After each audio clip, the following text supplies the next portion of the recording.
Hey, everybody on YouTube, what is going on? Hi, everyone on Twitch. Nice to see you all as we continue on with a power week of ufology tonight. And tonight we have Lieutenant Tim McMillan from the debrief.org and Debrief Media. He is one of the co-founders of it. Tim's a good friend of this show, and we are going to go hard with him tonight. Now, he's not feeling very good, but you know what? We're glad that he is buckling up, manning up, and getting his butt in here as he woke up very early in his beautiful home in the middle of somewhere unknown Germany to come on and join us. Before we bring Tim on, let's give a rundown of everyone who is here so far. Race fan in the gold medal position, Jack Clark in silver, James Horn taking home the bronze. Hey there, Jan Yannick, the gorgeous and talented Emily Bigelow, otherwise known as Alaska's greatest athlete. Katie A., you're looking lovely tonight. Mike L., nice to see you. Really a pleasure to have you guys here.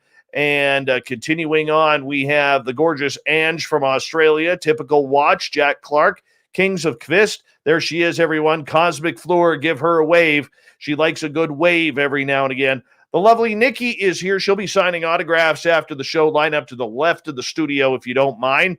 Hi, Nicola, and the lovely Susie. How are you? Steph Dickey, the gorgeous one from Florida, is here, everyone. Nice to see you, Steph. Thank you for coming on in. Typical Watch, I think I already said you, but I'll say you again because why not? Carol Burke, looking lovely in Edmonton tonight. Mark Eddy, good to have you here, my friend. And Trucker Andrew, give us a honk on the horn if you don't mind. Dog Next Door, good to see you. Andrew, by the way, will be signing autographs after the show. Line up to the right of the studio. To the right, he only signs black and white photos, if you don't mind. Uncle Dale and his power stash are here. If you find Uncle Dale in Austin, Texas, make sure you rub his power stash for good luck. Apparently, you can win the lottery from rubbing that power stash. TH, good to see you. Oumuamua, thanks for coming on in. And here we go, everyone. Just kind of scrolling on down. Hi, Sean. The Philip Blair is here, everyone. The Philip Blair. Cable Guy Matt is here. He is early. It's not June 1st. It is June 25th. Always been June 25th. $5,900. Oh, by the way, Cable Guy Matt, you can get your free piece of autographed coaxial cable autographed by Cable Guy Matt. Remember, people, you cannot buy these in stores. Limit one per household. $5,900. And the gorgeous wrench Jenny are here. Michael Lastuca, G West, good to have you. My awesome cat chaser, how are you, my friend? Ozzy, sister, Jay Breezy. Evil Carl with a K, how are you? Doc from Wyoming, welcome to the show. And who else we got? Jeremy Jones, the lovely and talented Nikki Starr from Texas is here. Greg Moyes, good to see you. Ozzy, oi to you.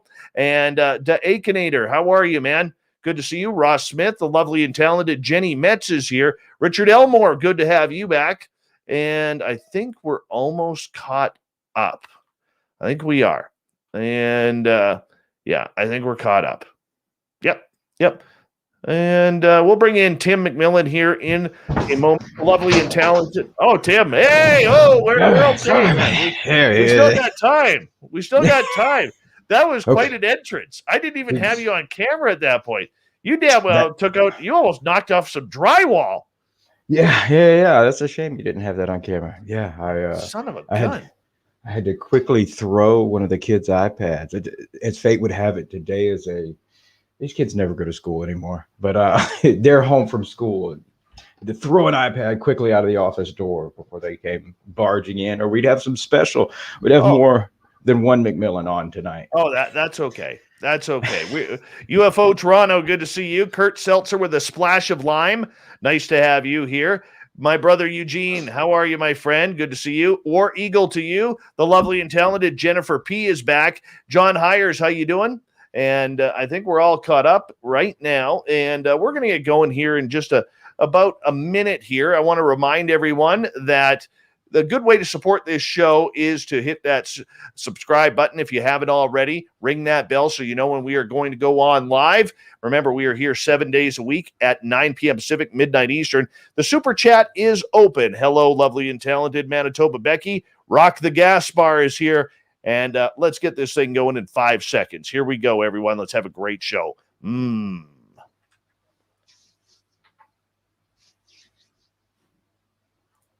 I lied. We're like 20 seconds away. I always do that, man. Damn it. Better be early than late. I know, right?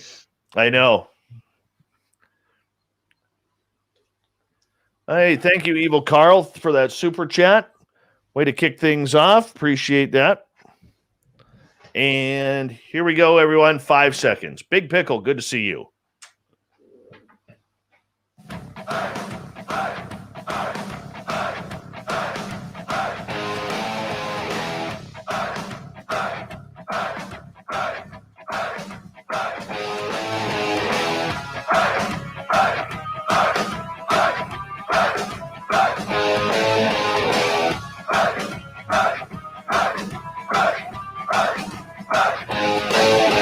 From the mountains of central British Columbia to you listening around the world, this, my friends, is Spaced Out Radio. I am your host, Dave Scott, sitting in the captain's chair of SOR headquarters. We welcome you to tonight's show on our terrestrial affiliates around North America, digitally on TalkStream Live, Revolution Radio, and KPNL. All of our archives are free by going to youtube.com/Spaced Out Radio. Just do me the favor, hit that subscribe button. You can follow us on Twitter at Spaced Out Radio and on Instagram at Spaced Out Radio Show.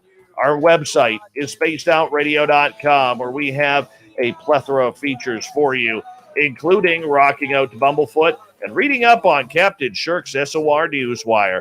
Tonight's show is brought to you by Chive Charities.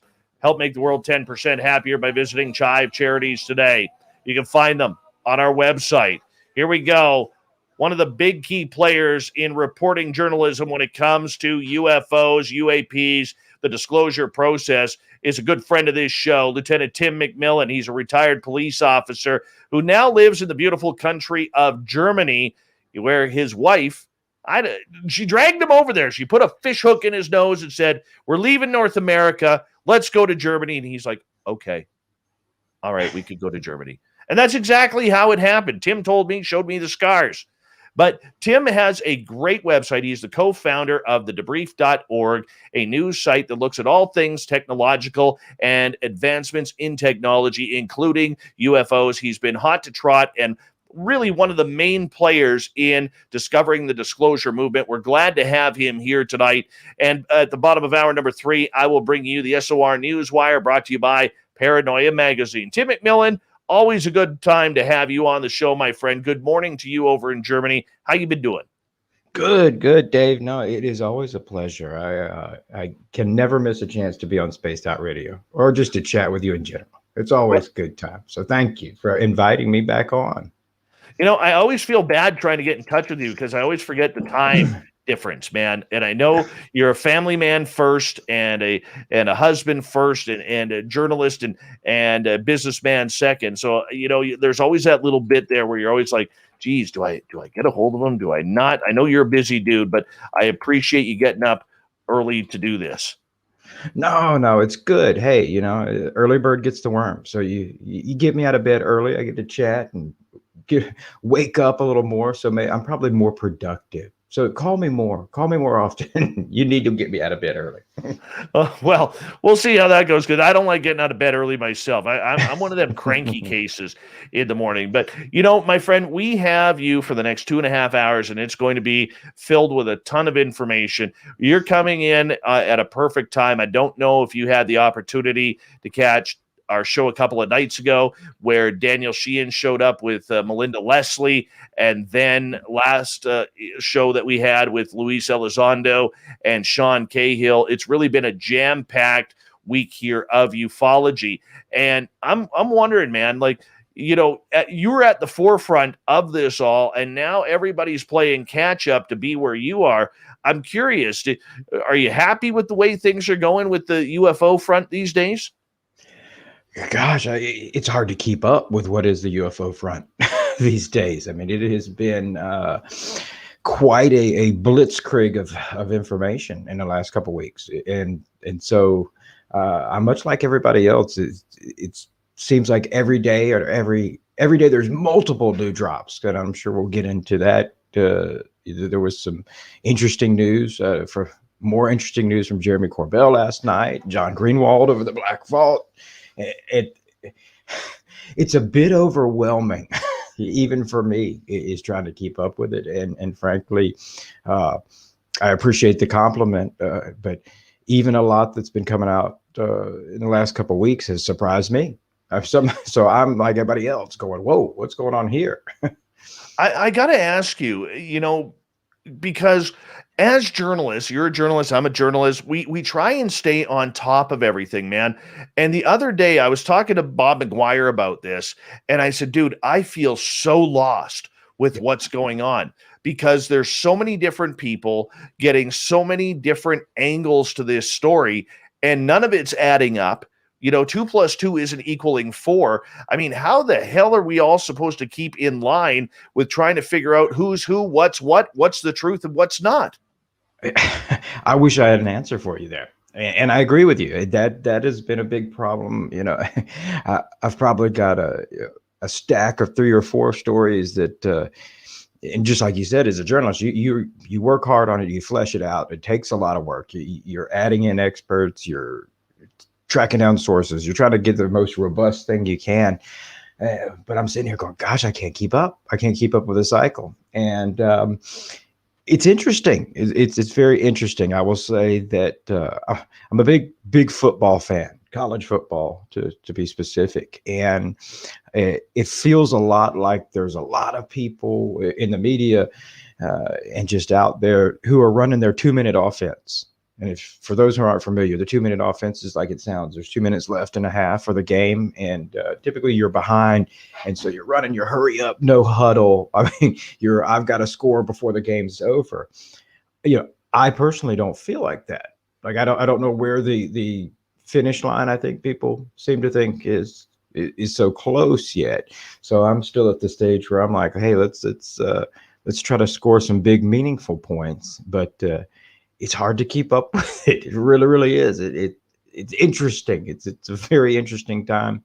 It's hard to parry through, what's good and what's not good info right now. It's become a lot tougher, even for people who have been in this space, or journalists, or people who've been working on this for a while. And I'm only preaching to the choir because I don't have nearly the experience somebody like yourself and others have. So I'm sure it's even worse for you guys. Didn't I tell you this was going to happen? I'm not trying to play an "I told you so," but when I remember you and I having a conversation about a year ago about this, and I'm like, dude, when this takes off, we're all going to be playing catch up because everybody's going to be ufologists now, the mainstream media, and now we look at it and it's everywhere. This story has exploded. The media, for the most part, is taking this very seriously. I think it's a good thing, Tim, but I am concerned with a lot of the ways it's being reported on different angles. How have you looked at the sudden media hype? No, we're of like mind, and so first of all, I think that the more attention is good in the long term. It's nice to see people like 60 Minutes or NBC and CBS, CNN, beating on the Pentagon stores, because that's, people might think that there's this big competition here, and you want to try to control the space and don't want any other news outlets reporting on your genre. But I've always said it's not like I own UFOs or the debrief or anybody, frankly. And so it's nice to have these other outlets, especially ones that have bigger venues, because it is what it is. The Pentagon is going to move quicker for 60 Minutes than the Army, just because of who the audience is. And so it's nice that you have suddenly the Pentagon and people are being forced into saying, we can't just keep ignoring them, although surprisingly they're going to try, it looks like. So that's good. And I think it's a good thing. And I think it's a good thing. A lot of it is good because how it has been handled, mature. And so you see a lot of people who maybe didn't even consider the topic in light of all the news of the last several years, suddenly going, hey, what's going on with UFOs? Hey, is this real? So that's a good thing. There is downsides that kind of concern me, I think, and you alluded to it, in that how some of the reporting is, and it's very much like politics. It's turned into kind of a politics show where you see in politics where everybody's got to jump in and try to get that piece of the audience pie. And so some of the concerning things there is when, you know, I think some of the headlines that you'll get, or I think Oh, I yeah. saw, I don't even know what outlet it was, but just recently talking about Jeremy Corbell's leak last night, and the Pentagon is investigating the latest leak, and actually it was MJ, my partner MJ, who had gotten off the phone with the Pentagon. We just talked to them, and they said, we're looking into it, but that doesn't really mean we're investigating it yet. So there's still this kind of open-ended question. But I think if you look at that kind of rapid fire response, I think the average person is going to go, oh wait, now they're launching investigation. I'm not sure that they are. They just said they're looking into it.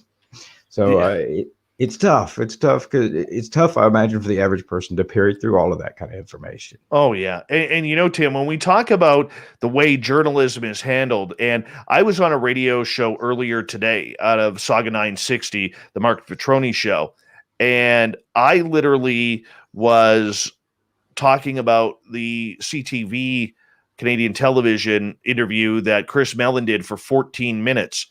And this is what I'm complaining about when it comes to journalism. Okay. Especially up here, this topic has been null and void. Every interview that I've done in Canada, literally, they're asking me all about the United States, not asking anything about Canada. Here you have a Canadian Washington Bureau reporter with 14 and a half minutes of tape for Chris Mellon. And she doesn't ask a single question about Canada's role in ufology.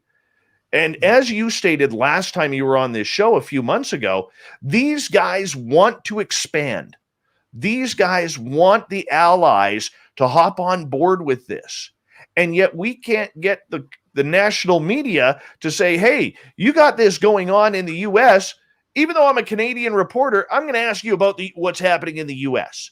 That doesn't make much sense. And that really shows the ignorance and the stupidity that a lot of mainstream media outside of this topic, even in the United States or where you are in Germany, have on this topic.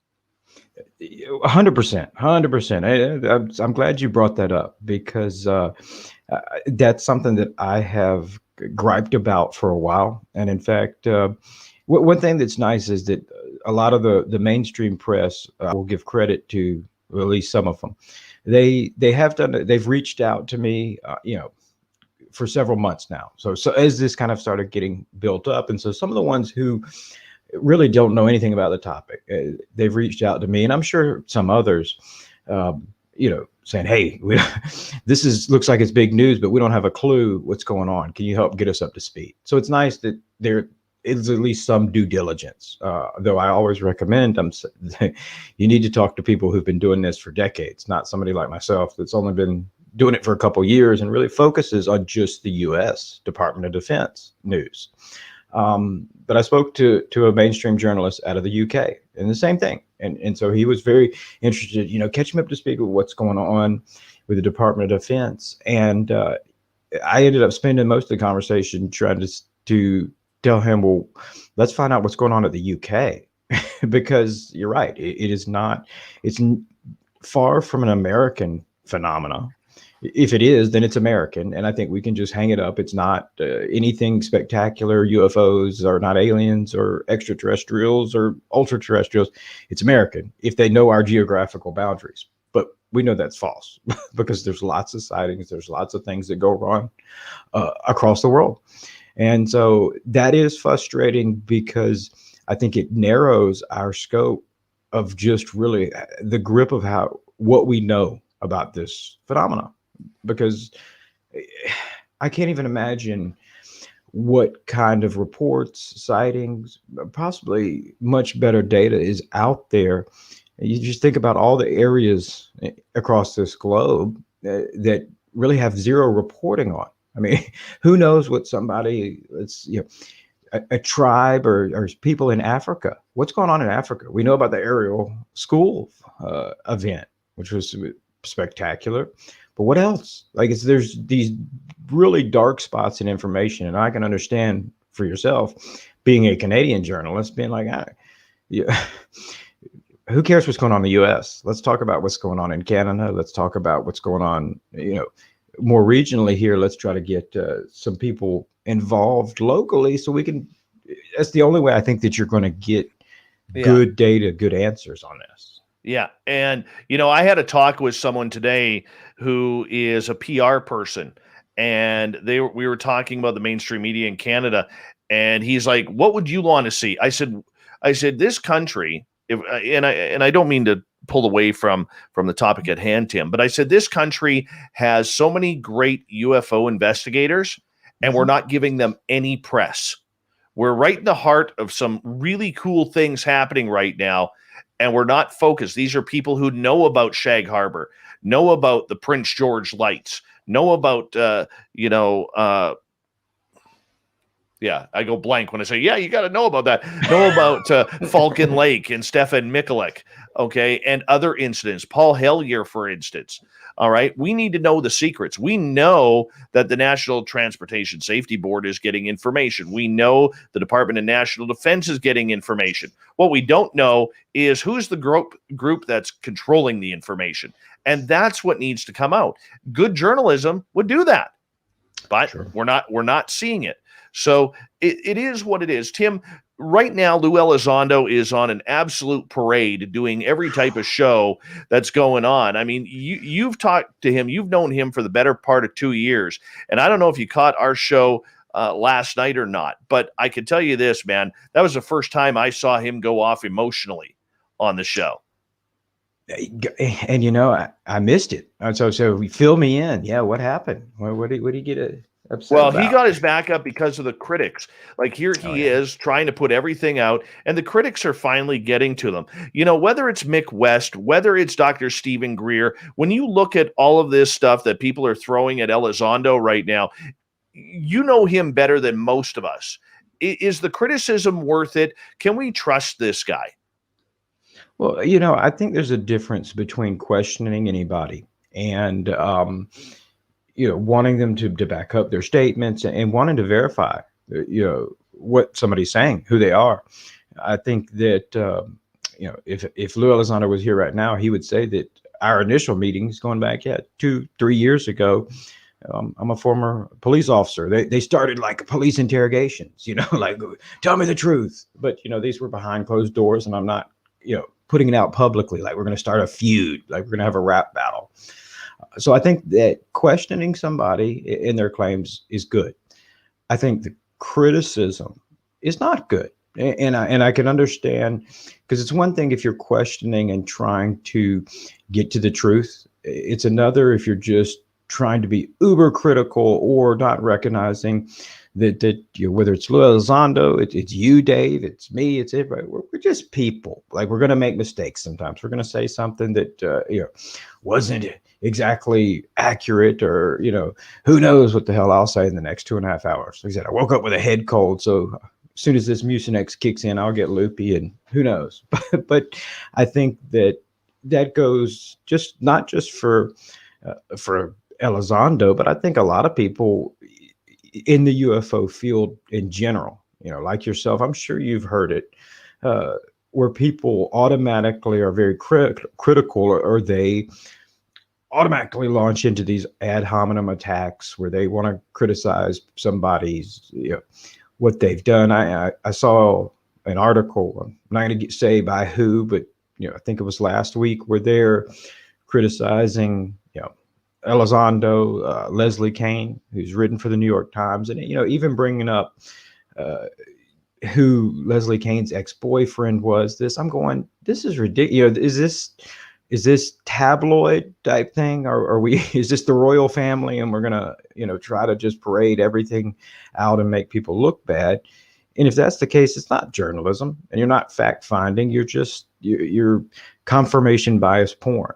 And I've always said that it is my firm belief that at the end of the day, Lou Elizondo, me, you, Chris Mellon, all of us can be crazy, but that's still not going to negate the tens of thousands, hundreds of thousands, really kind of countless number of sightings or experiences or events that have occurred over arguably who knows how long, decades at minimum, hundreds of years potentially. That's not going to take that away.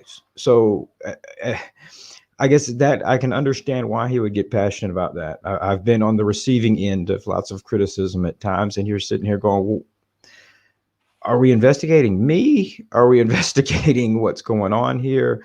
Because it seems like, unfortunately, that is a cycle that spins its wheels, and then it would be a tragedy if 50 years from now, the next crew is sitting here doing the same thing, going, what the hell's going on with UFOs? What's going on? Because we've spent all our time beating up each other. I want to ask you, major question here. Actually, I'll ask you when we get to the bottom of the hour, because there's an important question that I've been asking a lot of people lately, Tim, and that is, why now? And I want that answer when we get back from the break, because I think it's going to be a real hefty answer.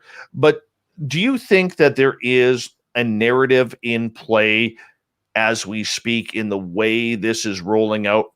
And does there have to be a narrative?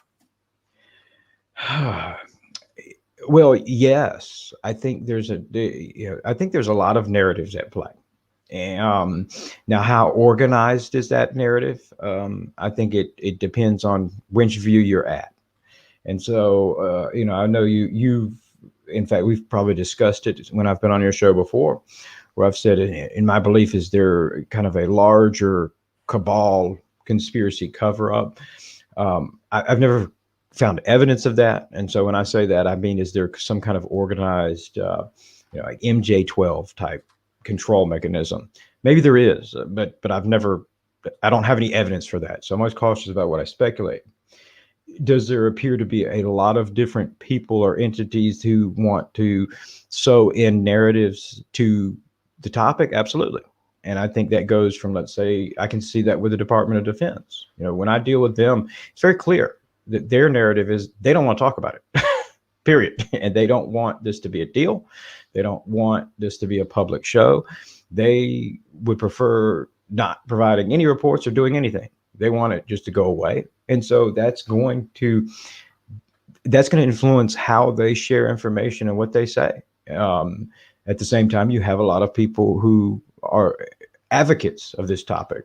Well, they have a narrative as well. And I'm not saying that's a bad thing, but you always have to be very cautious. And I think that's one thing I've tried to tell people to be cautious about, because you don't want to get caught in an all or nothing and then end up holding nothing at the end of the day.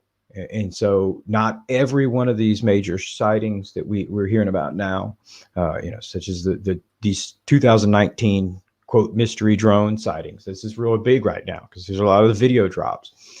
I always tell people, be cautious, because on my end, at least, that in the investigation that I've done thus far, which I don't want to say has been really comprehensive yet, I haven't heard anything spectacular. Like, I haven't heard some of the accounts we know from other sightings, some of the ones you mentioned out of Canada, or the Tic Tac, where we're seeing something moving that really defies how we understand that anything should behave. We're hearing some weird lights in the sky that moved around slowly that could be drones. So don't sell your house on this is going to be your disclosure event, because what happens if it comes out and they go, oh, you know what? It was drones. It was foreign drones. Tim McMillan is here from Debrief Media and the debrief.org. We're talking UFOs. Why now with Tim McMillan? When we come back on Spaced Out Radio, it's the ultimate UFO question that needs to be answered. We'll be back.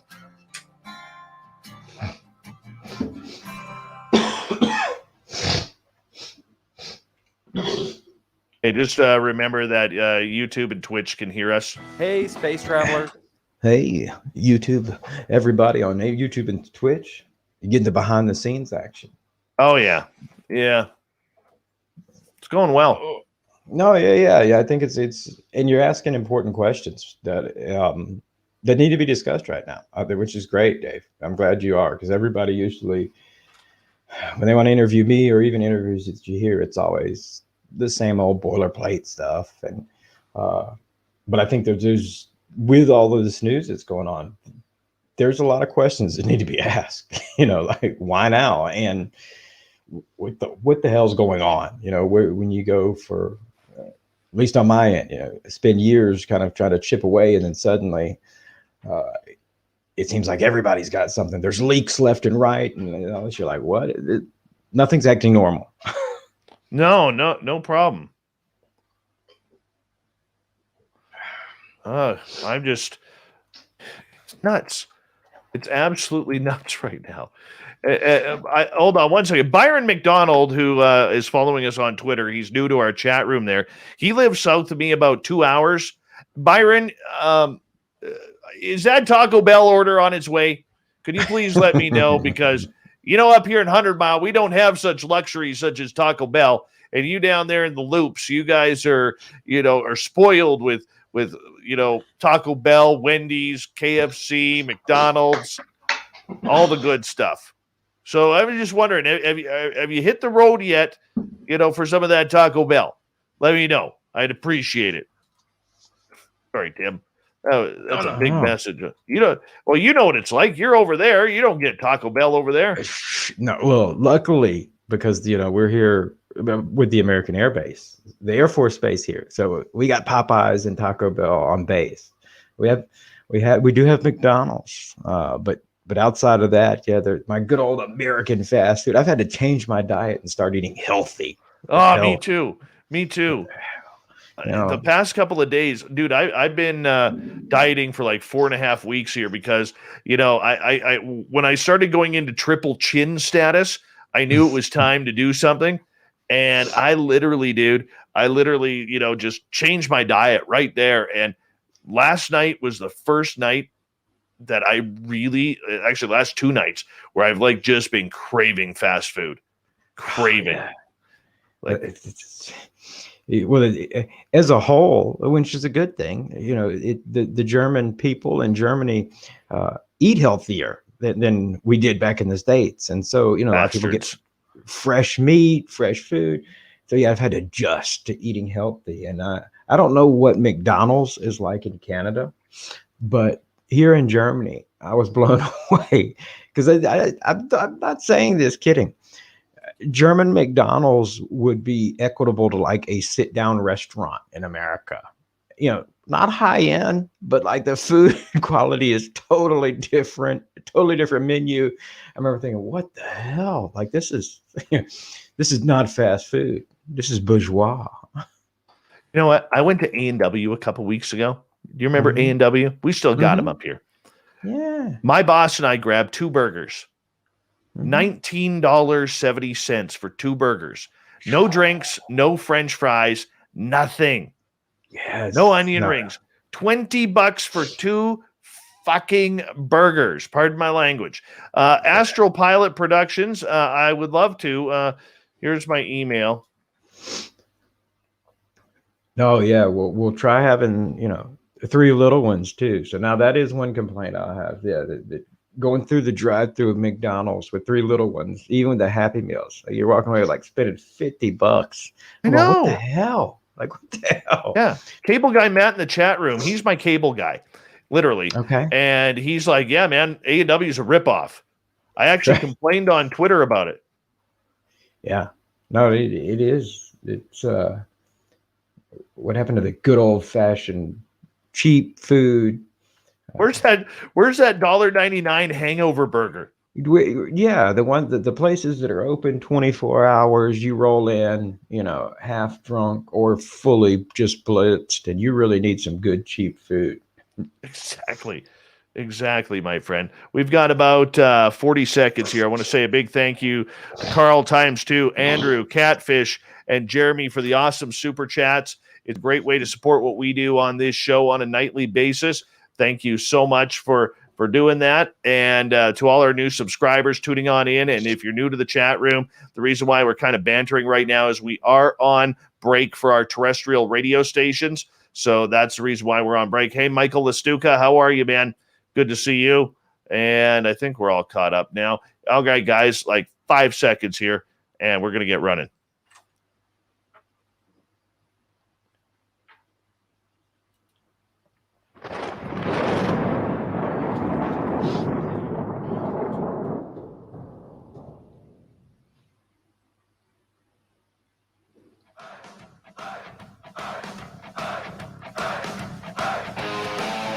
Second half hour of Spaced Out Radio is now underway. My name is Dave Scott. Thank you so much for coming on out and hanging with us. We really appreciate earning your listening ears.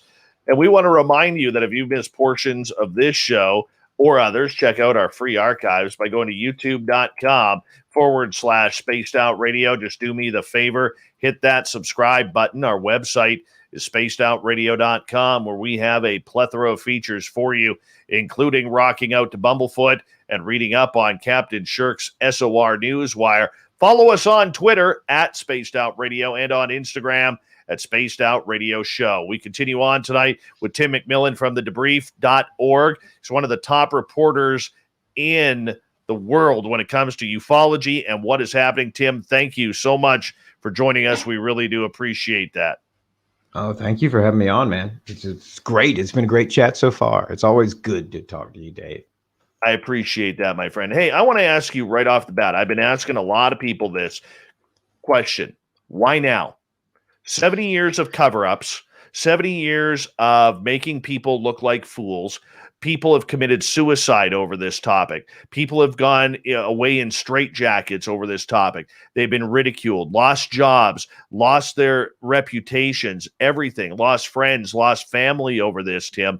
And now all of a sudden we're supposed to believe that the government doesn't know anything about this. They're investigating this, and we got to get to the bottom of it. And we're going to come out and bring out that information on June 25th and tell you, the American and the world public, the truth.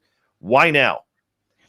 Well, I think that's the big question on everybody's mind. I think in my opinion, I think there's a mundane answer to some degree, and I think some of the why now is kind of being forced into it. And so, I certainly haven't agreed with everything that's been said or done, but some of those hats off have to go to the TTSA, or the formerly TTSA, when you had Mellon and Lou Elizondo and all those guys with them. I think that they created quite a bit of media attention there. I think that especially when you have somebody like Christopher Mellon, who was a former undersecretary for intelligence, who's talking about it, willing to talk about it. Somebody like Lou Elizondo, who, whether you want to debate his role in the Pentagon's UFO program or not, that's fine. But, I can tell you his background in government and positions that he held is definitely verifiable. And so when you have somebody like that stature coming out and talking about it, I think it's created quite a bit of attention. I think we're finally now kind of catching up to the attention it probably should have gotten in the mainstream, and for people who, an entire new generation who've kind of rediscovered this topic, going back to the 2017 New York Times. I always said, like, this is kind of a big deal. Like, why are we talking about it? So I think we're seeing the accumulation of that. I think, I don't think he gets enough credit, and that maybe is by design, because he's a smart guy. But I would say that Christopher Mellon is probably one of the principal key players here, simply because he's politically savvy and he knows how to get the politicians on board. And so I think there's been a lot of lobbying, politicking, and presenting this in front of different lawmakers to say this is something significant, to try to peel back some of the stigma. And so it's interesting because I think for people who have been following this topic for decades, it's really surprising. They're like, why now? Or, why? What about the 90s, the 80s? There's a lot. Hell, why not the 60s, 70s? I think what we're seeing now is this kind of gap to where, going back to the late 60s and like the Condon report, and when the government kind of came out and said, all right, there's nothing to this, everybody shut up. If you're just a crazy, kooky believer if you see this stuff and want to talk about it. This generation that gapped there, and now you have this whole new generation of people who haven't been made aware of all these really just unexplainable events that have gone on, and suddenly it seems new. And so we have, I guess, this new generation who's rediscovering it. I guess the question on everybody's mind, especially those who've been following this for decades, is what is the outcome going to be? Is this going to be different than what we saw, let's say, in the 60s when Blue Book came along, and a lot of the same, there were Senate hearings then, and it was in the news. That's I think the real question. And I know some people believe that this may be the impetus. This is the start of maybe forthcoming disclosure on more information. I hope so. And I say that certainly, again, not having nearly the background that even people like yourself and others, and like you said, make sure we give some props to a lot of the great Canadian researchers in this field, like Chris Rutkowski. Yeah. Whew. Sorry, it's early, Chris. Sorry if I butchered your last name. And Grant Cameron, and I think I'll let even though Stanton was technically American, he lived in Canada. When he had dual citizen. Well, there you go. You got Stanton, and we stole him. Good. Yeah, I mean, somebody like Stanton, who, I would say should be up there with the legends who've really tried to stay in the good, credible realm of things. It's unfortunate because, like you said, it's unfortunate. That's bringing up Stanton. I'll say that's one of my regrets, is that I never had an opportunity to talk to Stanton before he passed away. And it's unfortunate. I'd love to see his take. Like, I wish he was on CNN right now. Somebody who's done this for decades and was a nuclear physicist, has this great background. I guess it's a long rambling way of saying I don't have an answer for why now. Is there some underlying something going on here where somebody's made a decision? Okay, we need to try to be more forthcoming about this, but how do we do this after we've dismissed it for decades? So we're going to do this kind of slow, I think people consider it a slow disclosure or drip. I don't know. I don't know. If you'd asked me a year ago, I'd have told you, no, I don't see that. You ask me now, I say, I don't know. One thing that I have come to kind of firmly realize is that the UFO topic in general is paranormal. And I mean that not like, UFOs are ghosts. I mean that it's hard, even for me, who's somebody who spent almost the 2 decades of my adult life first in law enforcement, criminal investigations, where things are just the facts and things lead along these linear paths where you collect evidence and they lead to next things, and you can kind of predict the outcome. But with this, it's paranormal in that it's very, very difficult to predict the outcome. It's very, very difficult. Nobody acts normally. I will go through battles with the DOD public affairs. Can you please give me a comment on this? Can you please do that? And nothing. You'll get ignored, or you'll get silly, nonsensical answers. And then you'll have something like some of the recent leaks that we get. And I'll call up public affairs. Just, as journalists, you've got to make that effort. So you can at least, even if you put in the article, we reached out and they declined to comment, which is what you're kind of expecting. And the DOD is going, oh yeah, those are ours. They're real. Yep. That's it. And you're like, wait, what? That's not normal. You've never done that before. So I don't mean to sound exasperated, but I have, I've really, where we see a extreme acceleration of information right now.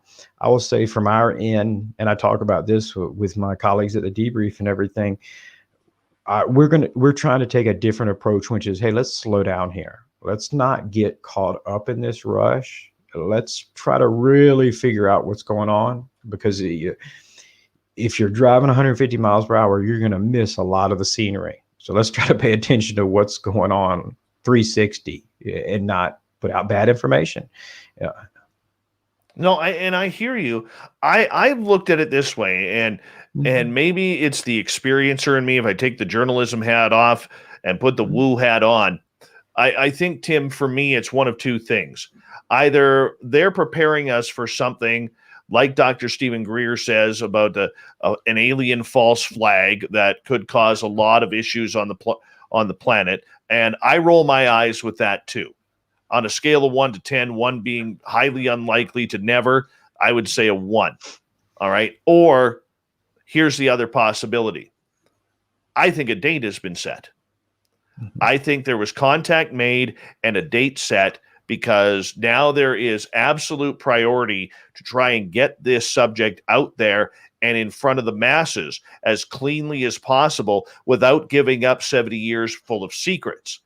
Because otherwise, Tim, and look, I know people have said there's a lot of people looking at in the skies. There's a lot of people, staring up at the stars, especially during COVID, seeing things. There's a lot of people who want answers. We can't hold people quiet in today's mediums, especially social mediums, forever. However, the government has done a great job for 70 plus years at keeping quiet on this. They usually need a real damn kick in the ass in order to make something go public of a topic that is this top secret for so long. Sure. No, and I agree. And it's interesting watching that side because, especially the American government. I mean, that's where my bread and butter is. That's what I know the most about. They've lagged behind considerably in messaging and how they handle public information in general and information warfare. And so, besides just UFOs, that's kind of where my genre is. That's what I report on is the defense and intelligence communities and what's going on there. And, I've been highly critical for years of how the U.S. handles information. They've successfully gotten themselves beat up by Russia, ISIS, you name it. They're better at it. They're better at their Twitters. They're better at their propaganda. And so it's interesting watching now them try to even handle this subject. And so, it's hard for me to be dismissive of anything. And so, like you said, is there some kind of finite timeline here that's set not by us? It could be them, and by them, I say that broadly because I don't know what them is, but it's obviously something. I think I've always been one, and we've talked about this, that we should never be dismissive of experiencers like yourself and people who bring these types of things. Me having never had that kind of dramatic experience, like I want it, like I'm wanting to hang out in the woods and like, take me, I want to see what's going on. I wish I had some more insight there, but one thing is grossly apparent is that whatever it is, it's certainly more advanced than us. And so it would certainly be in control of things like that. Which would, I guess, bring up the overarching question, why now? What's the timeline? If it's not our timeline, why is it something else's timeline? Like, what's going on? And then it just gets in this realm of speculation and everything. But I don't know. It's if you ask me, would things look like they do now, where you have a congressional report due in a month? If you'd ask me, was that going to happen a year ago? I'm like, I don't know about that. So it's hard for me to say, well, what's next year going to look like? Geez, I really don't know now. We may be part of the Galactic Federation by then. True. But that brings up a good point. Haim Eshed, the Israeli defense master for the Israeli Space Force, he's gone silent since that happened. That was awfully weird, man, how all of a sudden he went so silent on that. And all I know is that when you look at everything that is very, very unique, like that comes out, he talks to the media for 2 days and then he's gone. Nobody's talking to him now, like he's been shut down, or probably got in trouble or whatever it may be, because the Israelis, they don't mess around with anything, especially their government. I'm just wondering, there's another tidbit to this information that we have to look at. This is something that we need to be able to to stress about, is that true? Is it not? I mean, it sounds BS, but what if it's true now? Now there's another, to me, that whole Galactic Federation, Tim, really falls into the same category as people believing Dr. Michael Salla in the fact that President Eisenhower had a meeting with aliens and traded humans for technology. We have to take it now with a grain of salt, but we can't rule it out. Yeah, no, I mean, of course. And I think that's the thing. If you, and I talk about this a lot, is that whether you are a believer, and that can have a lot of definitions, or you're a debunker and critic, it's amazing. You see, it's hard. I always say, be very cautious about making determinations on low information. And but we see it on either side. And so let's say with the critics or debunkers, they will make determinations on that same low information, that you can't bring a conclusion to any of that. And so you're right. It's when you listen to statements like that came out about this Galactic Federation and everything, I think I'm like yourself. You hear that and go, okay, this is sounding like a Star Trek episode. Like, what are we talking about here? Like that can't be real, because that's not the reality that I live in day to day. Like, that's not what I see. But if history was if we let history be our guide here, the only thing that is certain is that everything that we hold true right now, that we consider to be ground truth and just self-accepted true, we don't need to even see it, but we know that it's true because it just is, will someday be proven wrong. I mean, that's, if you go back 2,000 years, some people believe that a chariot, a god in a chariot brought the sun up every day, and that made sense. And then people came along and went, oh no, wait, this is how the solar system works. So as we expand knowledge, the things that we accept is ground truth right now, that, oh no, this is it, this is all there is, there's no such thing as extra dimensions, or it's impossible for aliens to be here, they can't travel faster than the speed of light and everything. Is that gonna be true 1,000 years from now? Are people 1,000 years from now going to look back on the people that are so dismissive of a lot of things that sound silly, going, gosh, they were dumb. They were heretics. They burned Avi Loeb at the stake for daring to say that Oumuamua could be a alien probe. Yet, wait, oh gosh, he was right. And I think that you have to be cautious. You shouldn't just believe everything because it's what you want to hear. But at the same time, unless you have that ground truth proof that it's not true, everything's on the table till it's not. And so I would say that in my own journey with this topic, that's been something that's changed with me over the years, is the willingness to not sit here and automatically say, well, that's silly. That's not, that doesn't make any sense. That doesn't work how things work. Because like I said earlier, especially with this topic, it's paranormal, and that things don't work the way that you normally think they should. It's hard to predict.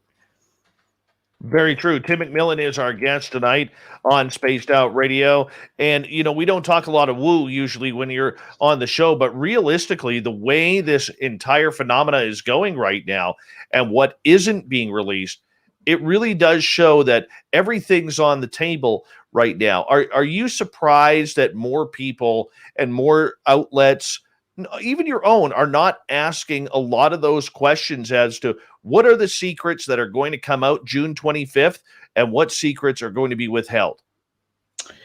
I think that, for our part, I'll say that we have been asking those questions.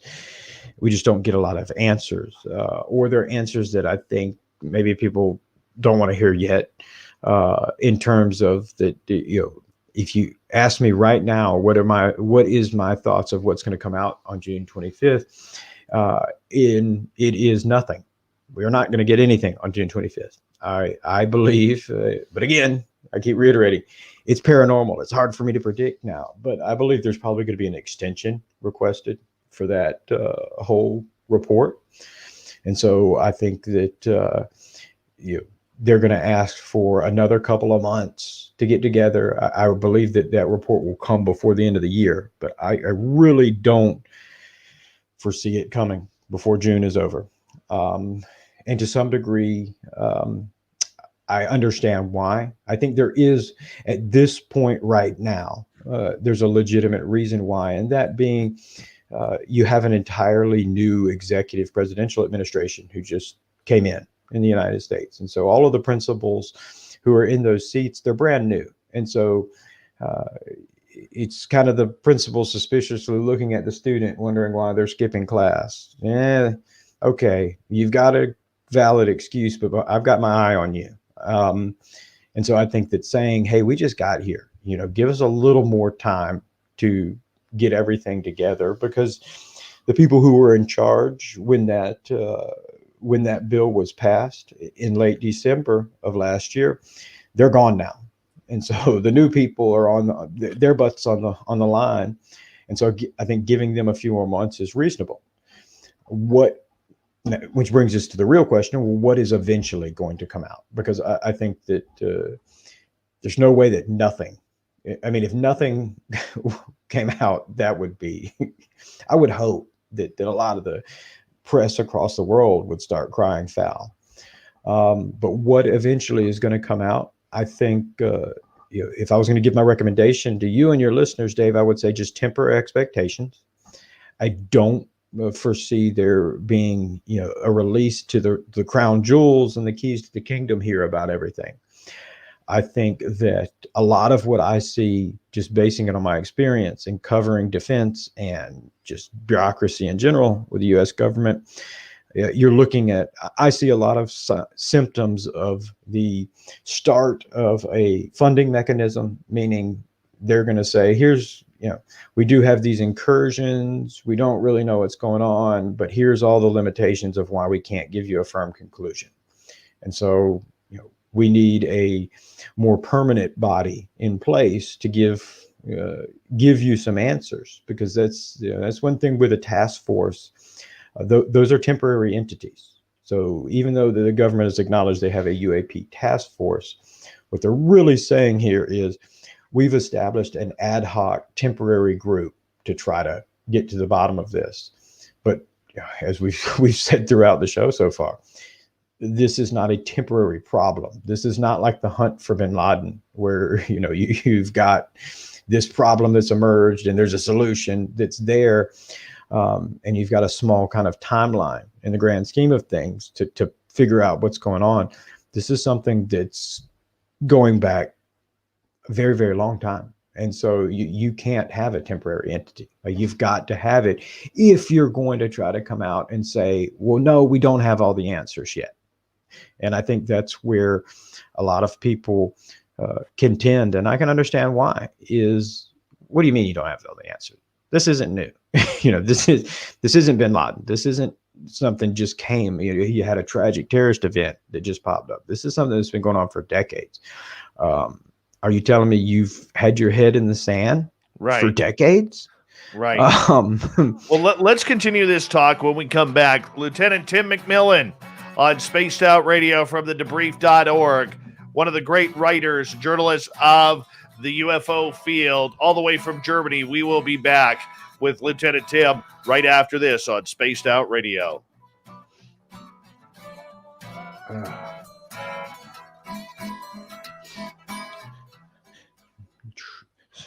Such a good question and good point, Dave. That's something I find myself doing that again, a year ago would have told you that's just not in my wheelhouse. It's starting to look a lot more and dig into some of the more historical cases. Yeah. Because there's, I think that's what's interesting, is that it's almost kind of laughable if people are looking at it. And that's why I keep saying that all or nothing thing, that if you look at like the 2019 events or even the Tic Tac and thinking this is something new going on, and you're like, we got to figure out this new problem. Has China or Russia suddenly newly developed this technology? And interviewing some witnesses and digging into cases, even going back to the 60s, you're like, no, this is not new. And I Nothing's suddenly, new. no, Nothing's new. That's the bullshit part about it, bro. And and and this is where I know, like for me and even our listeners, see, we're the educated people who are studying this often or into this because they're experienced or whatever, and they have no convincing. Like we're fed up. Like when I saw that 60 Minutes report, dude, I was frustrated. I was frustrated. But then, I had to have some people kick me in the ass and say, "Hey, like, uh, you gotta just shut your mouth, Dave, and realize that to a bunch of people, like 6 to 9 million, they've never heard the story before." correct. And the people who are telling it, that was one of the Exactly. things. um, Graham Messick, who was the executive producer for that episode, he reached out to me months ago. So maybe go back to like February when 60 Minutes finally, and he told me he had been trying to get 60 Minutes to do something for years now, but they finally agreed. And so, but he reached out and he said, "Oh man, we need some help because we're new in this battle space. Like who's who, Right. what's what." And he said up front, in fact, his exact words to me is like, "Man, you're going to be bored to tears when you see the episode because we're not going to be able to get into anything new. Like we're having to recap really just what's happened in the last Yeah. 3 or 4 years." Right. Hey, bud, I gotta quickly run to the bathroom here. I'll be right back. Okay. Sure. All right. Your mic is still on for YouTube.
All right. Sorry about that, dude. It's fine. I Oh. just discovered that we're live streaming on Yeah. Twitter and everything. Yeah. So I'm looking at myself, look at my phone right now, looking at Twitter. Like I'm entering an alternate dimension right now. It's I all gotta set weird, it down. man. It's freaking me out. Yeah. We kind of changed it up a little bit here. No, I think, dude, it's great. It's great format, man. It's cool. And I really, I enjoy doing shows like yourself. Because me and Appreciate you are that. friends, man, and we Yeah. get along. And you ask great questions. But Thank you, bro. I like shows like this where you've got the audience involved. You got questions in here, and Give me 2 seconds. We're going to come back right now here, bro. cool.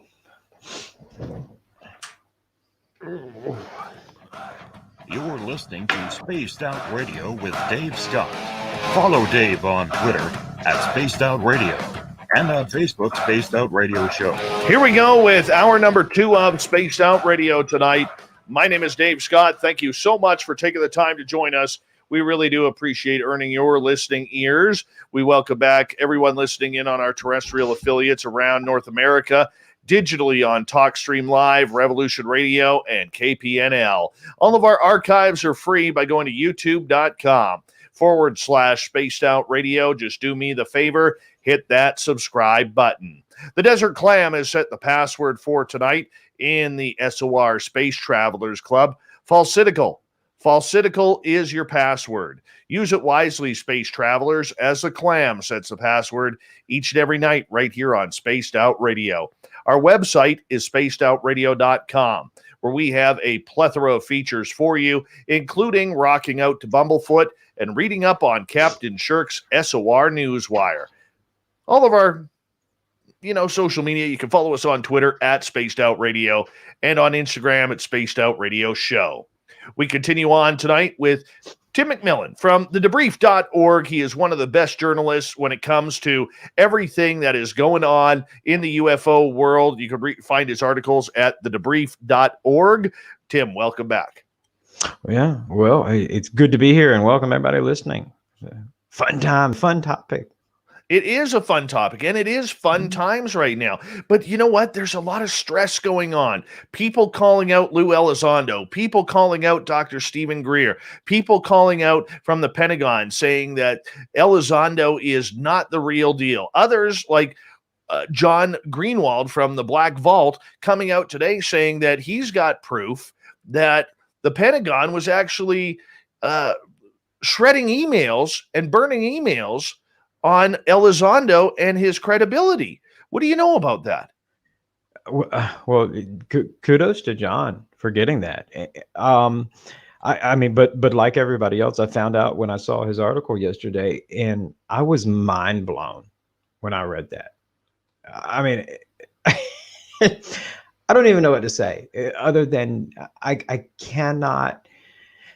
And this goes into what we've been talking about for the past hour, where I've said that I've learned to be a lot more open-minded about things and even shed my own biases, that it doesn't matter if I have reported on the defense world or to some degree kind of grown up in the defense world, and think that gives me some understanding of how things are going to happen or should happen, because I look at that and go, whose idea was it to delete all of that? Like, who thought that was a good idea? That's bananas. I mean, on top of the fact that it is illegal, that they have these scheduling laws of when they're allowed to, how long they have to retain information, but then even giving Elizondo's claims and, their own questions of things that he said and their dispute of things that he said, to delete that is just mind-boggling. It reminds me of, for people who aren't aware of, the 2005 when the CIA deleted the detainee interrogation tapes. So the terrorist interrogation tapes. They wanted them deleted because they didn't want their agents' identities getting out there, this kind of thing. But everybody down to the president was like, no, you cannot delete these.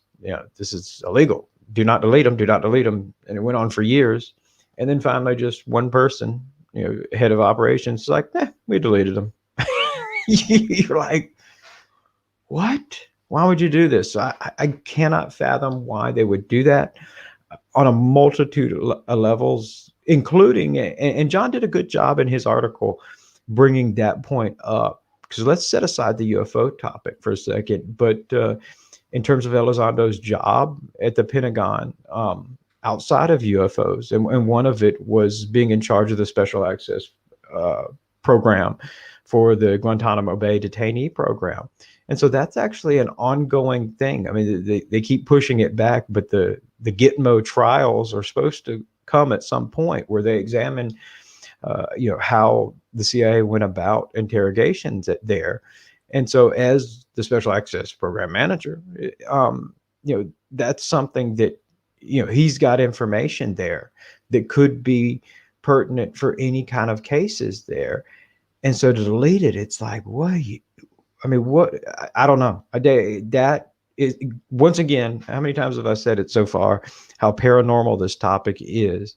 Because it would be, to me, it would seem like if I was working at the Pentagon, if I was in charge of any kind of department agency here, I would have said, look, we can try to classify things, we can go through all of this, but deleting of them, that's just you might as well pour gasoline on the fire. Like, why would you do that? But in the comment that Elizondo gave John in that article, I tend to agree with him when he said, I highly doubt that they have been deleted. I agree with that too. Like, it's one of those things that I think I put out a meme that yesterday on Twitter, on my own Twitter, of the NSA laughing at the DOD saying they've been deleted. Because I'm thinking, no, nothing's ever really deleted in the cyber world. But the fact that that's what the claim is, that's mind blowing, Dave. It really is. It really is. And it's going to be interesting to see if this gets swept under the rug or if it actually goes somewhere. Because if I know Danny Sheehan, and from the way people talk about him, he's not going to let this information go. He's going to go right after it. As he should. And I will say that we, in editorial meetings yesterday with us at the debrief, that's what I meant when I said earlier, let's slow down a little bit. Let's not try to keep this pace that you're seeing in a news cycle where you're moving 150 miles per hour and you're missing everything around you, because this is one particular area there.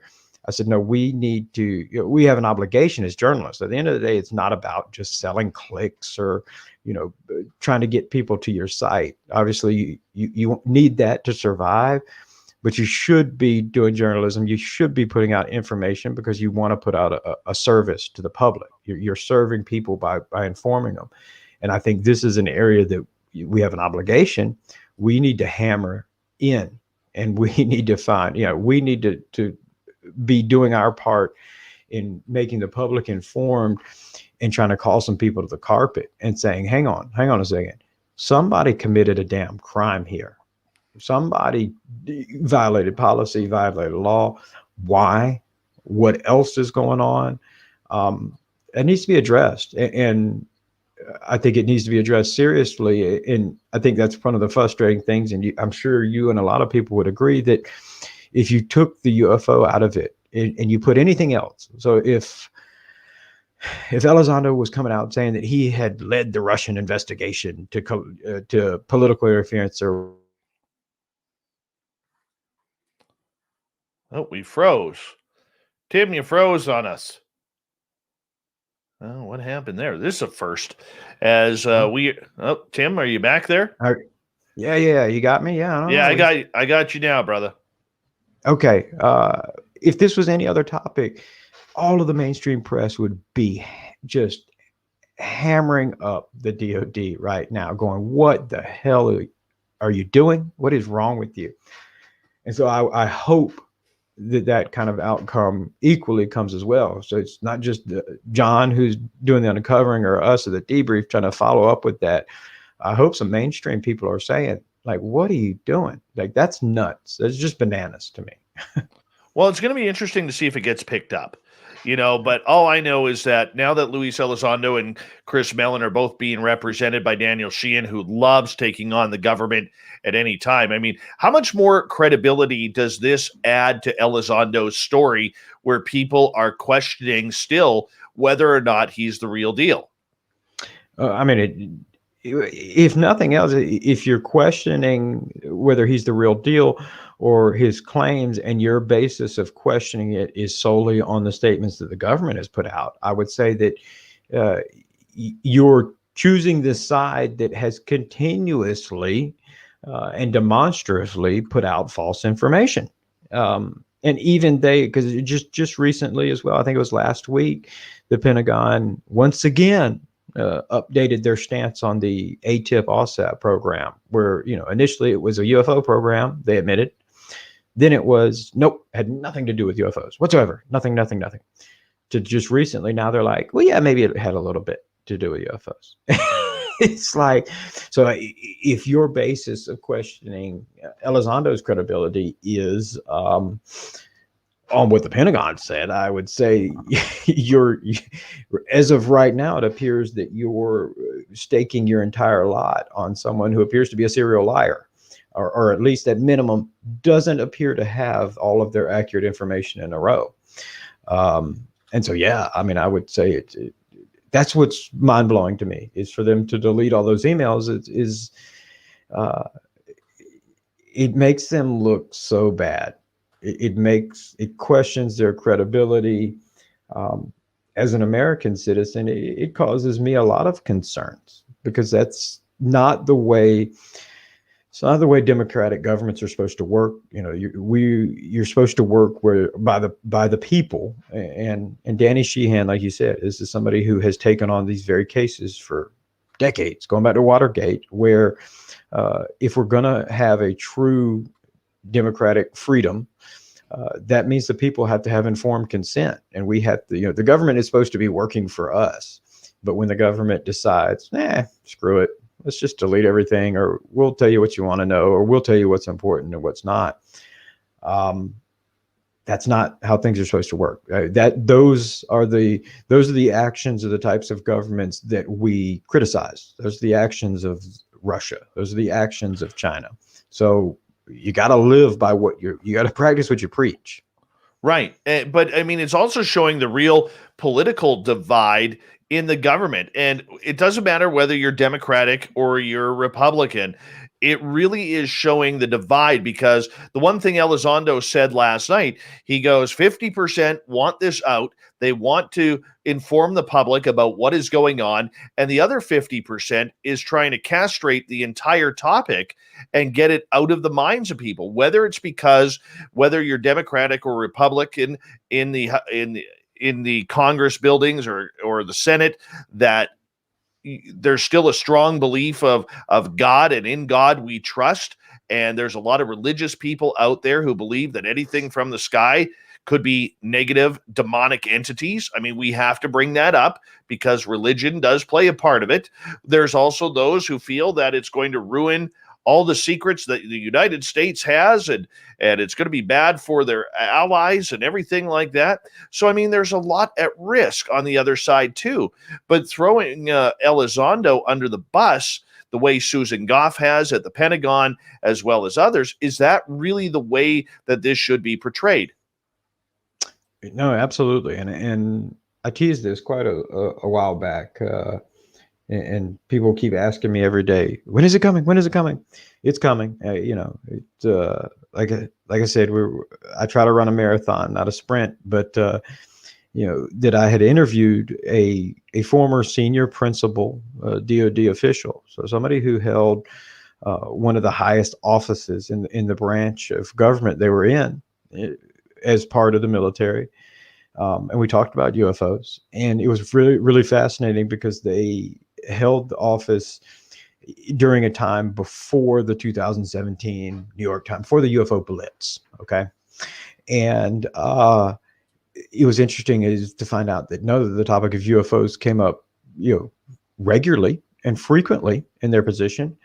But them as the senior person. I mean, this is the person in charge. Talked to me and expressed frustration at the fact that their own people who work for them were dismissive of it, and that when they were asking, well, what the hell's going on here, they had already seen a lot of these videos that now have come out. So like the Nimitz and the 2015 events, they had seen these and said, well, what is this? And the response was, I don't know, maybe glitches, maybe nothing. And they were saying that doesn't make any damn sense. Like, what are you talking about?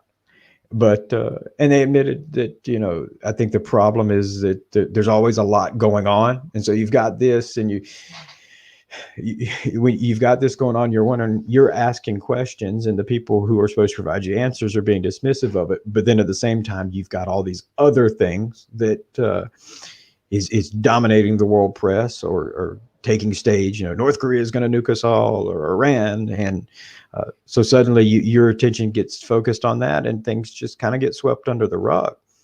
But what that continues to show is what you just said. There is a divide to the point where you can have people who are supposed to be in charge, who are kind of held ransom in what they're able to even find out because of just the sprawling bureaucracy of it. And so if the underlings, if the middle management are dismissive or not looking into it and not providing it up the chain, it becomes a very difficult to get to any truth. And so, yeah, I'm certain.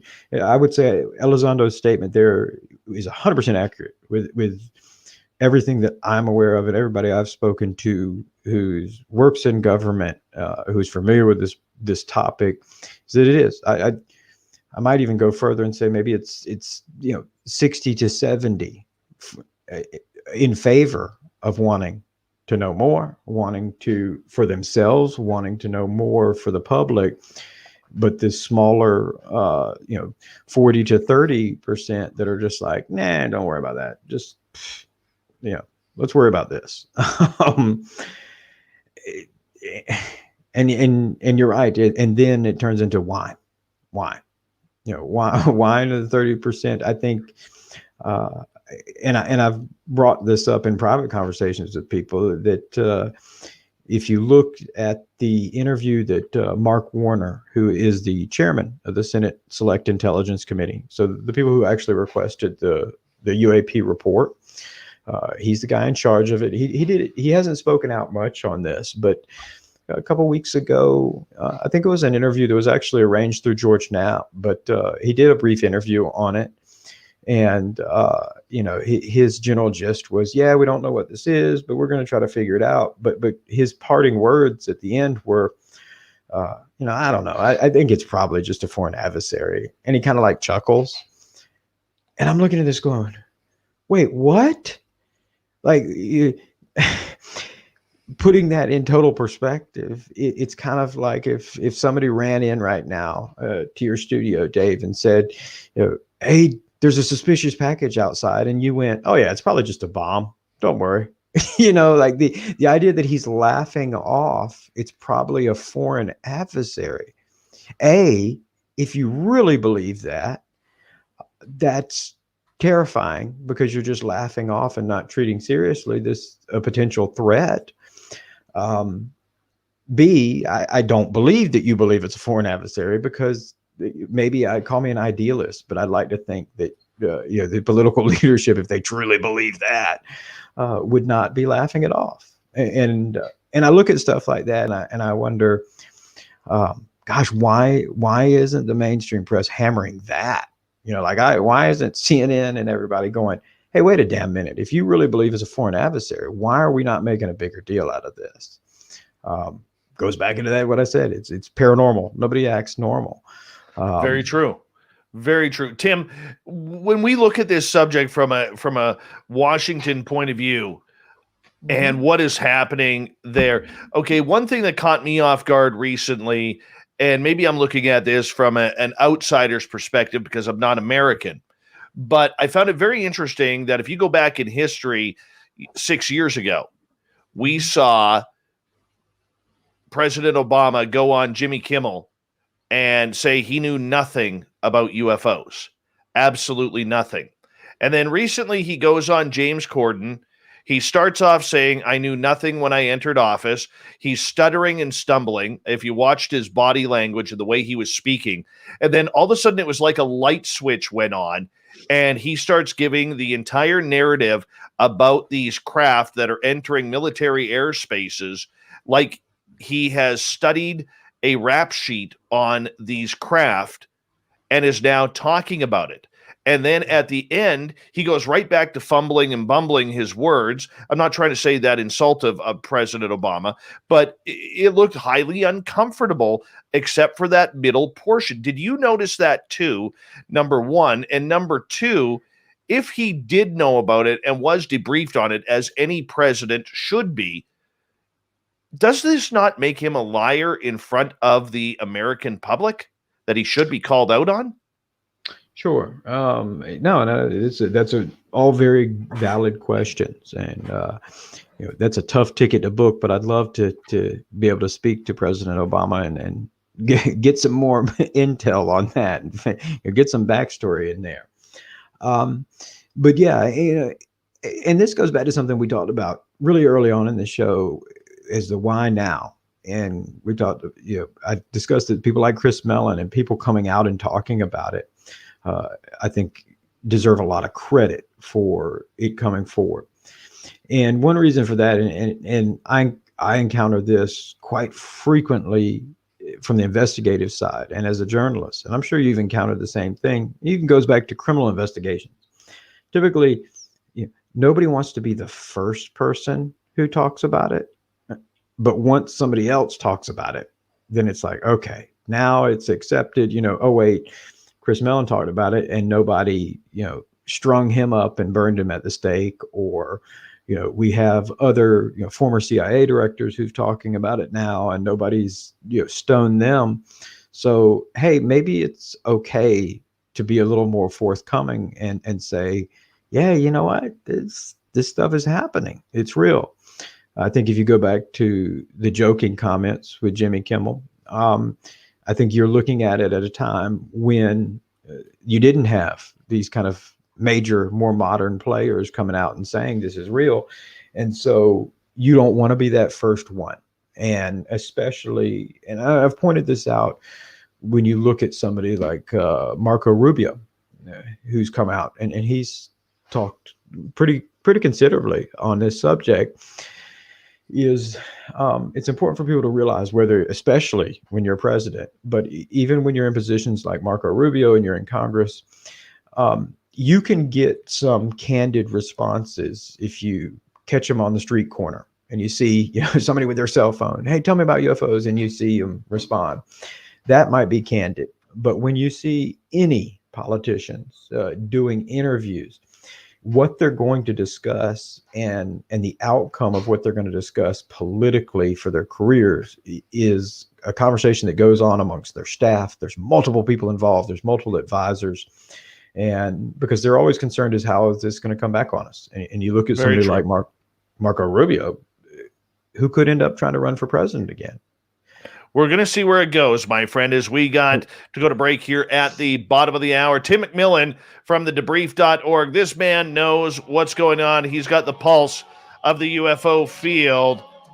And we are going to continue the conversation of UFOs. Why now? What's happening in the end of June? Will we get the goodies, or will we get spilled milk all over the place? Spaced Out Radio continues right after this.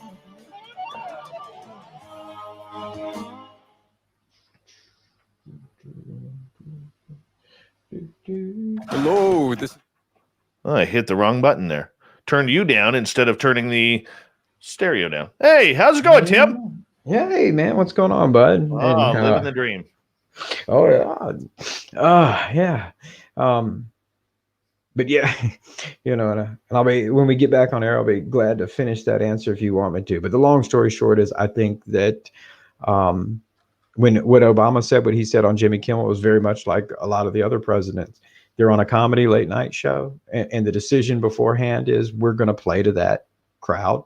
we're going to make a joke out of it. And, because I think if that's the same Kimmel interview I'm thinking of, this is one where Obama said something about the aliens won't let us tell the truth.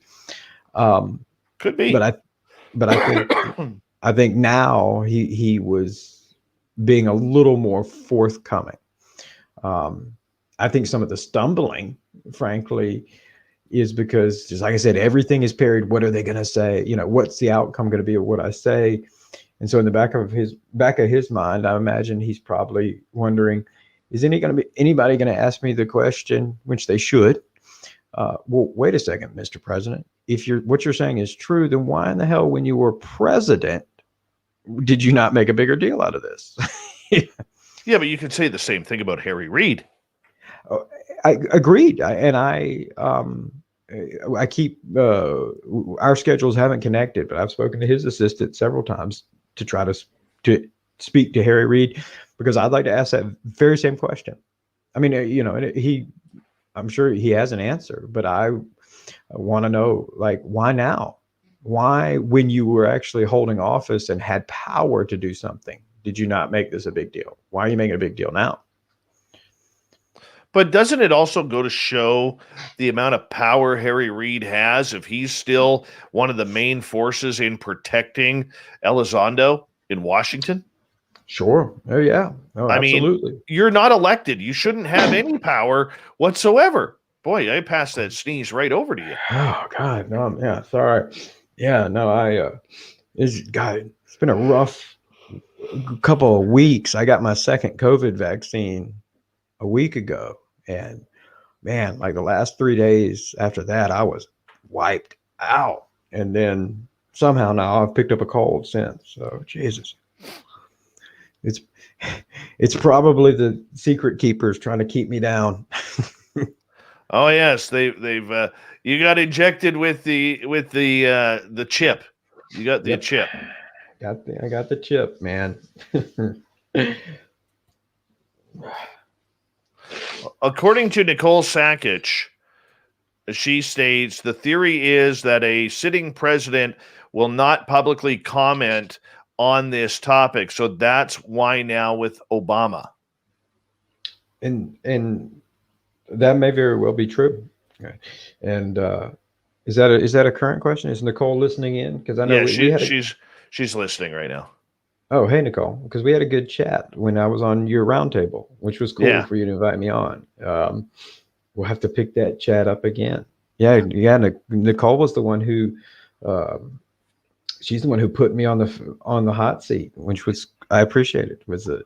Are you a disinformation agent, Tim? Yeah, not bad for a cook. No. I bug because her and I have the same troll. He calls me irresponsible journalist and calls her just a cook. Just a cook. Just a cook. People are silly. I mean, it's. I don't even know.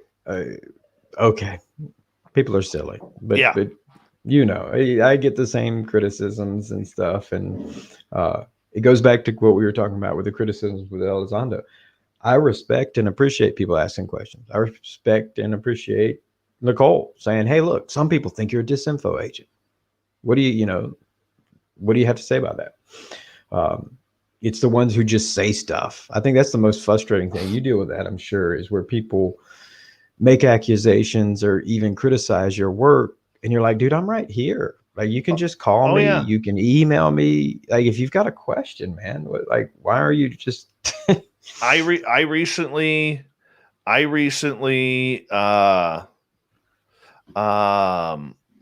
got called out by someone who I thought was close to me about all my experiences that I've had. I'm lying to my audience. What sense does that make? Do you, as I say to people, as we got about 20 seconds, do you really think that if I didn't have all of these experiences, that I would be pouring all of my efforts into a nighttime radio show where I don't get paid 5 nights a week? Right? What benefit? Right. So hold on, Tim. Hold on.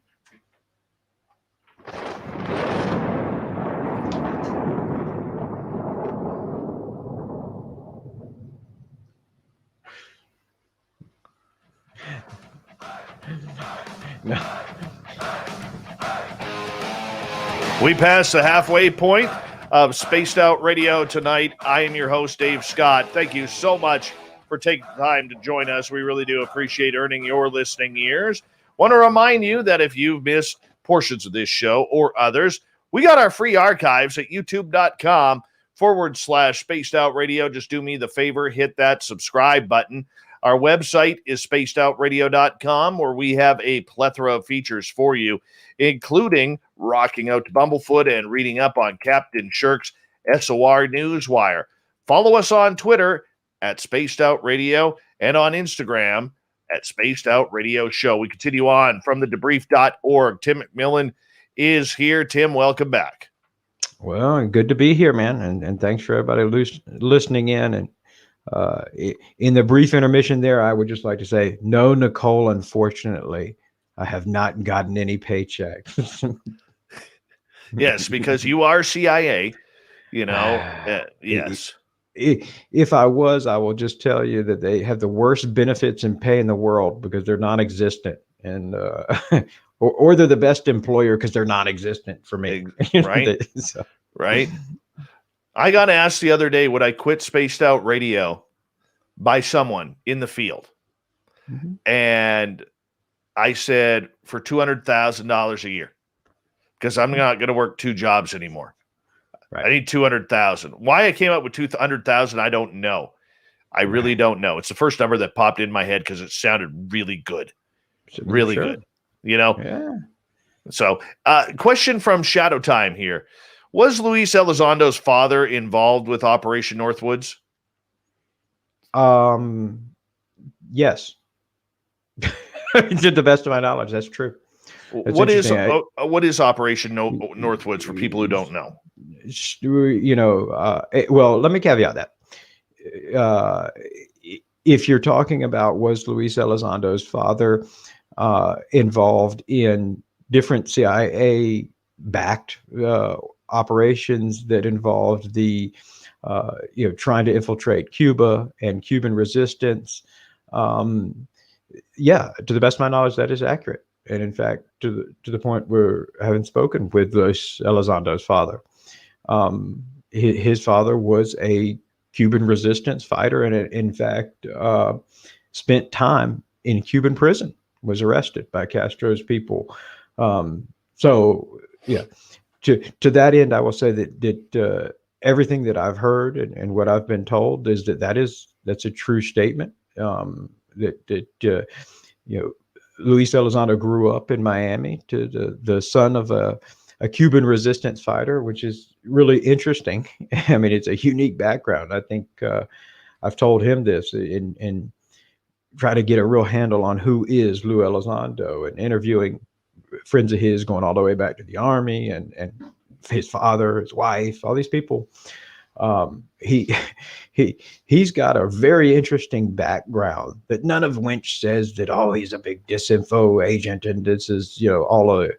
It's actually, to me, the exact opposite. And I think that, coming out and knowing where he came from and the fact that he's the son of a resistance fighter, somebody who fought against a very oppressive regime, who commits all sorts of human rights violations, maybe gives you a better understanding that this is the type of person who does come from the background that's going to stand up and even at risk of ridicule and everything else that you would face by talking about UFOs and coming out, that's the type of person that comes from the genes that fight for what they believe in, frankly. And so really, that question caught me off guard. No one's ever asked that. I'm surprised. Did that come up in his interview recently, or is that?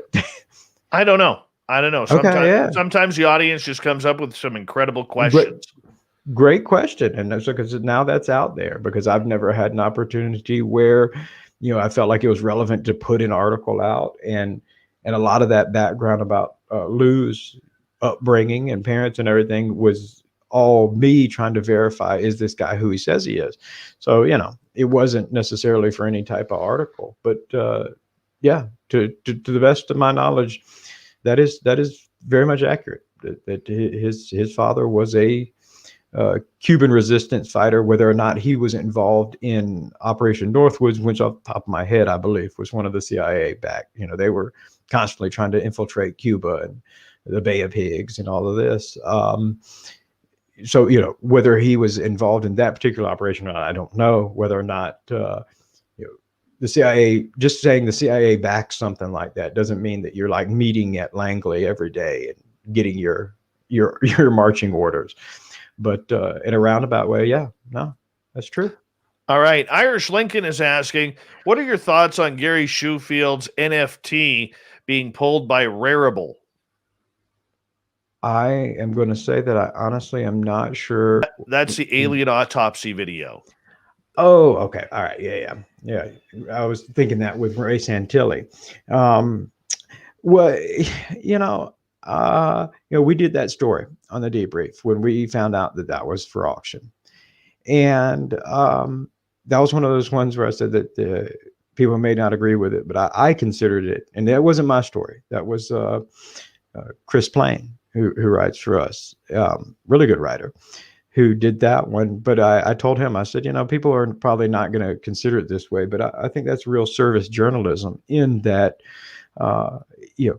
everything that we know about this, and some really good researchers like Philip Mantle, who spoke to us for that article, even Kit Green, who initially, was duped into believing it was real, has all said this was a fake, it's a hoax. And I think even Santilli's come out and said it's a hoax. I mean, all these people have said that.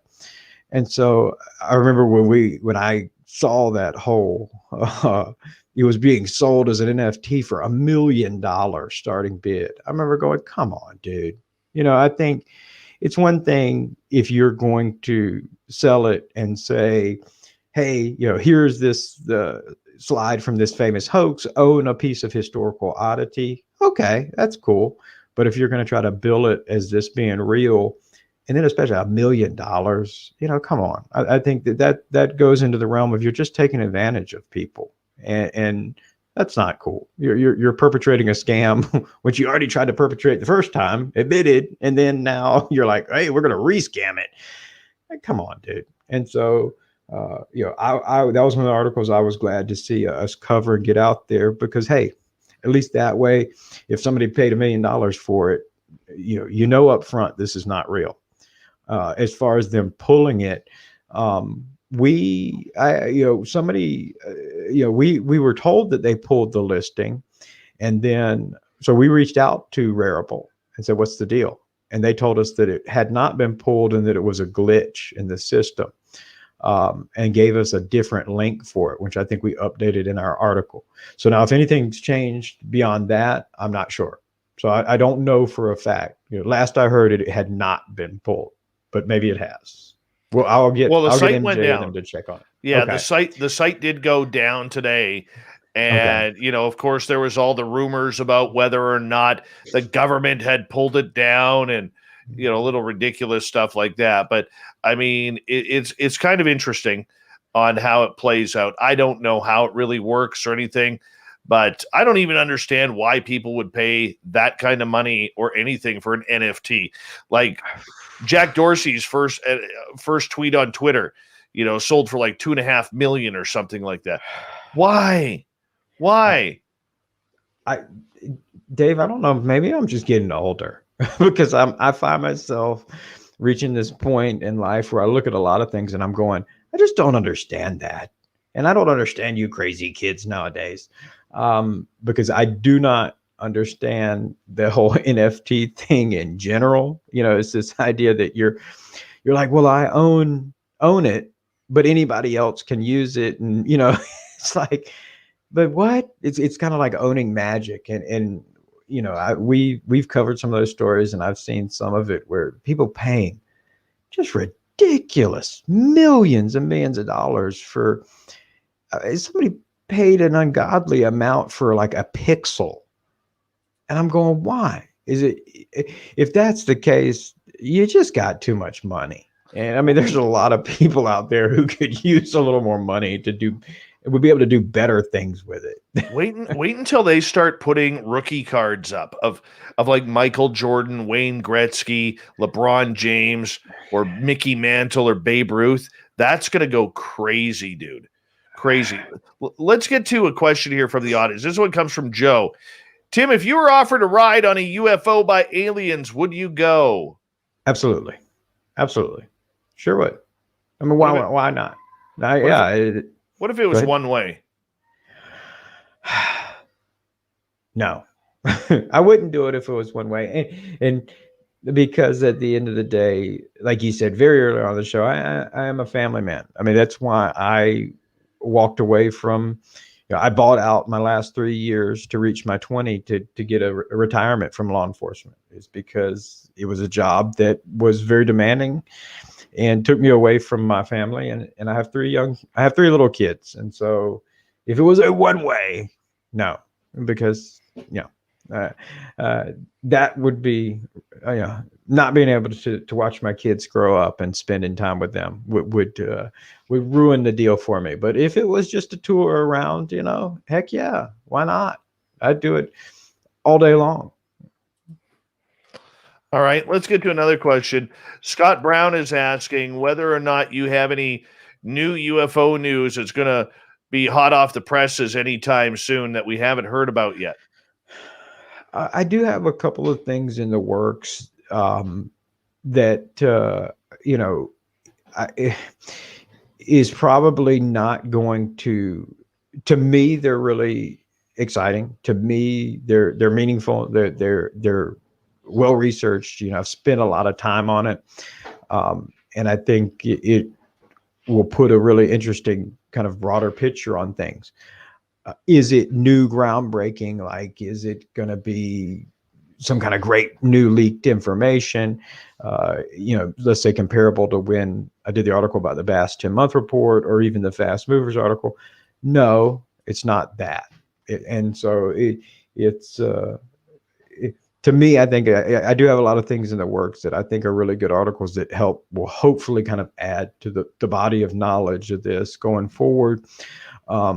But they're not going to be that big. Everybody right now is waiting for like the big, who's going to wheel out the Roswell bodies. And I don't have that. If I did, I mean, that's one thing is that we've never withheld anything. I won't withhold anything unless it's something like this where I'm working on it on a length of time. But, if I got, I say the triangle photo that everybody wants, that kind of stuff, if I had that and could release it, I would have done it a long time ago and would do it today, because that's always been a big focus of mine is let's get stuff out there. Let's try to get it out accurate. Let's try not to just throw it out there and say, here you go. Let's, you make up your mind. So let's try to add some more context to it. But also I don't play these games that I see some play where they have this hoard of secret knowledge. The only things that I might be a little cagey about is sources and information like that. Like, I'm not going to burn sources and I'm not going to burn people like that. But if it's good information, man, I want to get it out there. So, sure, I've always got stuff in the works. Is it anything that's going to blow minds and shatter things? Probably not, simply because right now the expectations of UFO information is super, super high. Everybody's like, no, but are you going to give us the whole 100-day report? No, unfortunately not. Wish I had it. June 25th. Yeah. This is the big date. I know we touched on it a little bit earlier, but we got to have some real focus on this thing, is because we don't know what's going to happen. We don't know what's going to come up. This thing could be a total embarrassment for the entire UFO field, or it could end up with a certain president standing at a podium saying, "My fellow Americans." It could go either way. We don't know where it's going. Your sources, what are they telling you on what's going to come up, or will the report be delayed? The best of my knowledge from people I speak to that are being cautious here, that would know, is I would expect a delay. I would expect a request for an extension and more time being asked. I would also expect that The crown jewels are not going to be released whenever any report comes out. So you're not going to get, I would be shocked if anybody got any videos or images. You may get a broad overview of, we do have, these number of sightings, or we've had these number of events. I think that a significant portion of that report will go into the limitations and difficulties in providing more information.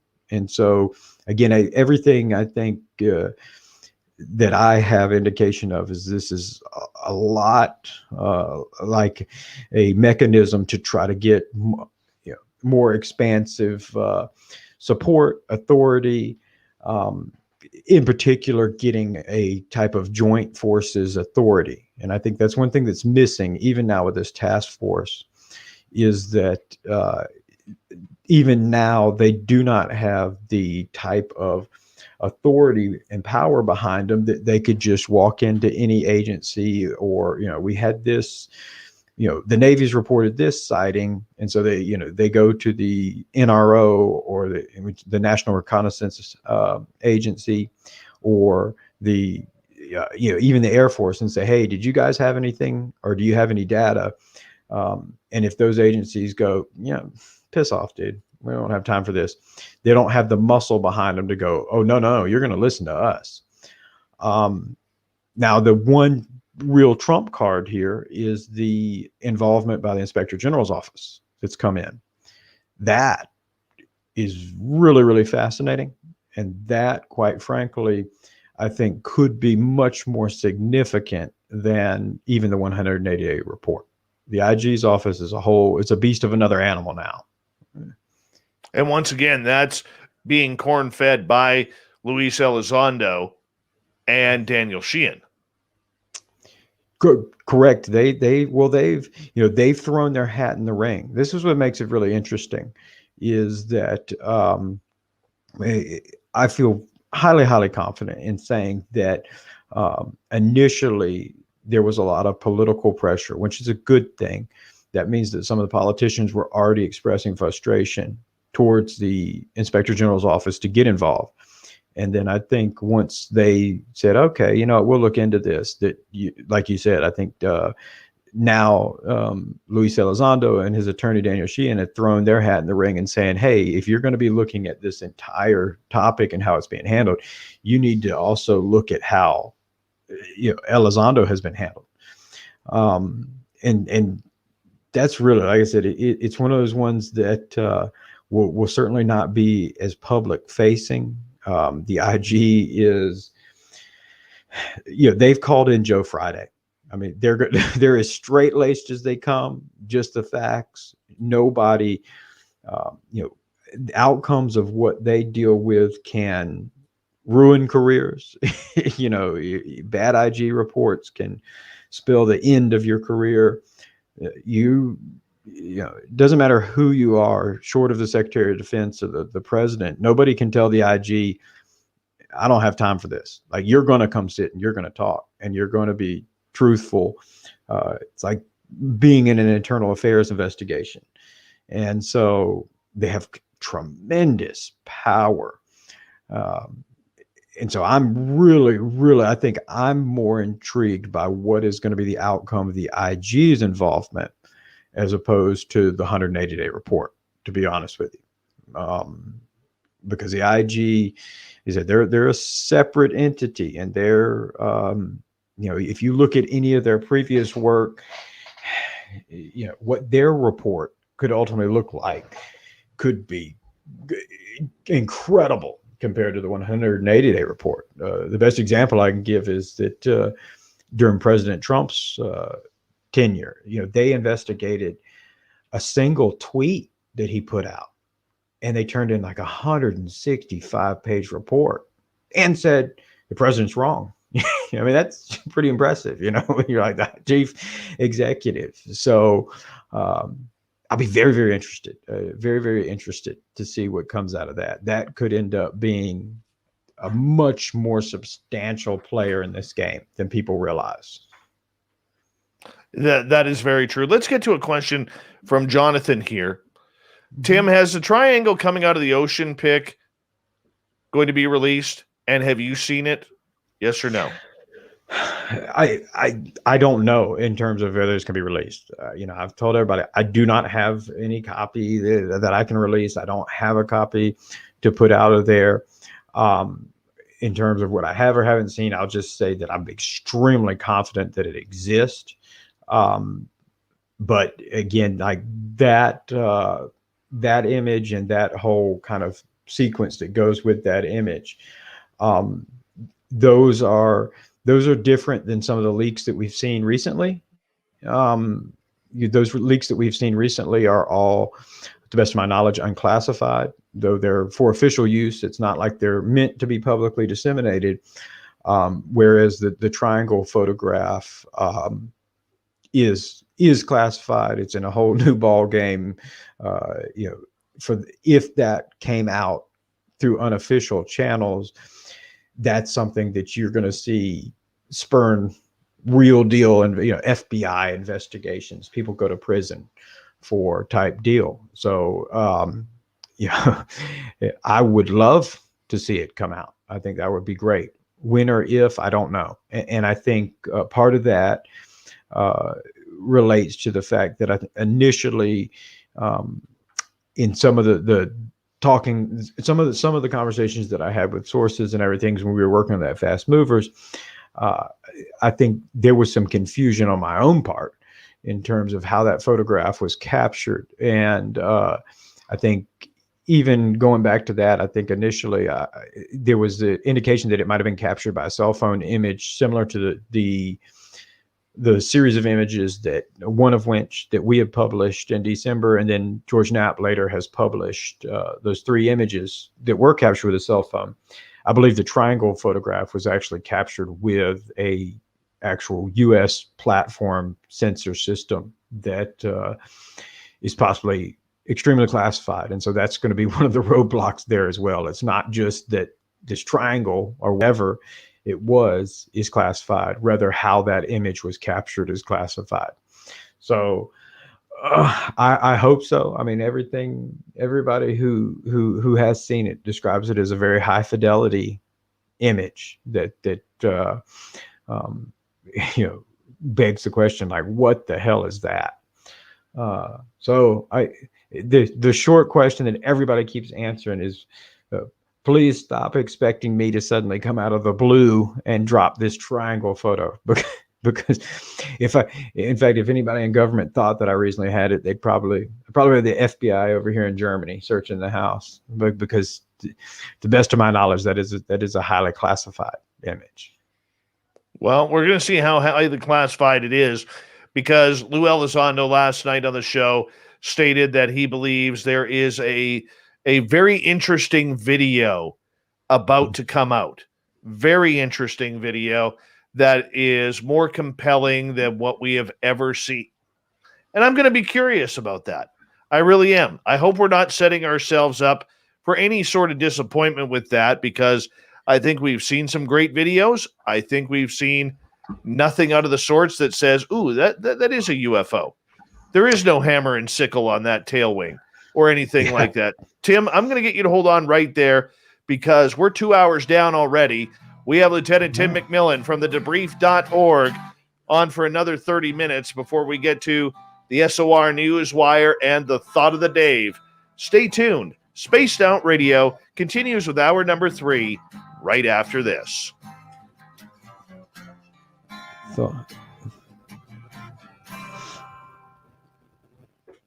Thought of the Dave, man. See, you're all right. I'm just gonna run away for a second here. I'll be right back. Okay, bro? Sure. Do you want me to pot your mic down? No, I got it. Okay. Be right back.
All right, buddy, I'm back. Oh, yeah. Now, when we go back on there, now I do have some interesting tidbits about video evidence that exist out there. That I'd be willing to share. Sure, that sounds juicy. We Yeah, like yeah. juice around here. Yeah. Stuff that hasn't been reported on. Yeah. Even by me yet. Just I don't have time, man. That's the thing is I need an assistant. I need like I know the feeling. And you only work one job.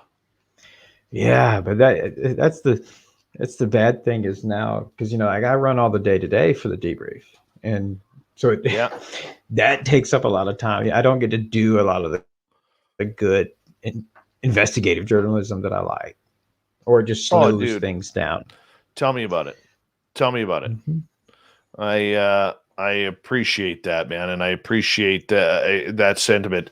Are you going to be up for a bit after the show? I guess so, because it's daytime for you. Yep. When I'm done with the show, I'm going to give you a call afterwards, if you don't mind. Sure. Yeah, just to catch up on some stuff. Mm-hmm. Yeah, no problem. And I know everybody. I'm glad Scott mentioned the triangle thing. Everybody keeps asking about that. I know there's some debate about it. I know myself and Tom Rogan are really confident on it. I know Knapp has said he hasn't talked to anybody who said that they've seen it, that type of thing. So it's one of these interesting ones where I don't know, like that one seems to, that article, I don't think people realize the Fast Movers article set off a lot of nerves inside DC and Washington. And that's when people are like, you got any new info? I'm like, you got to understand. It's kind of like when Glenn Greenwald, after he published the Snowden leaks and everything. Yeah. We got 8 seconds, dude. When you publish something like that, you become volatile. There you go. Perfect.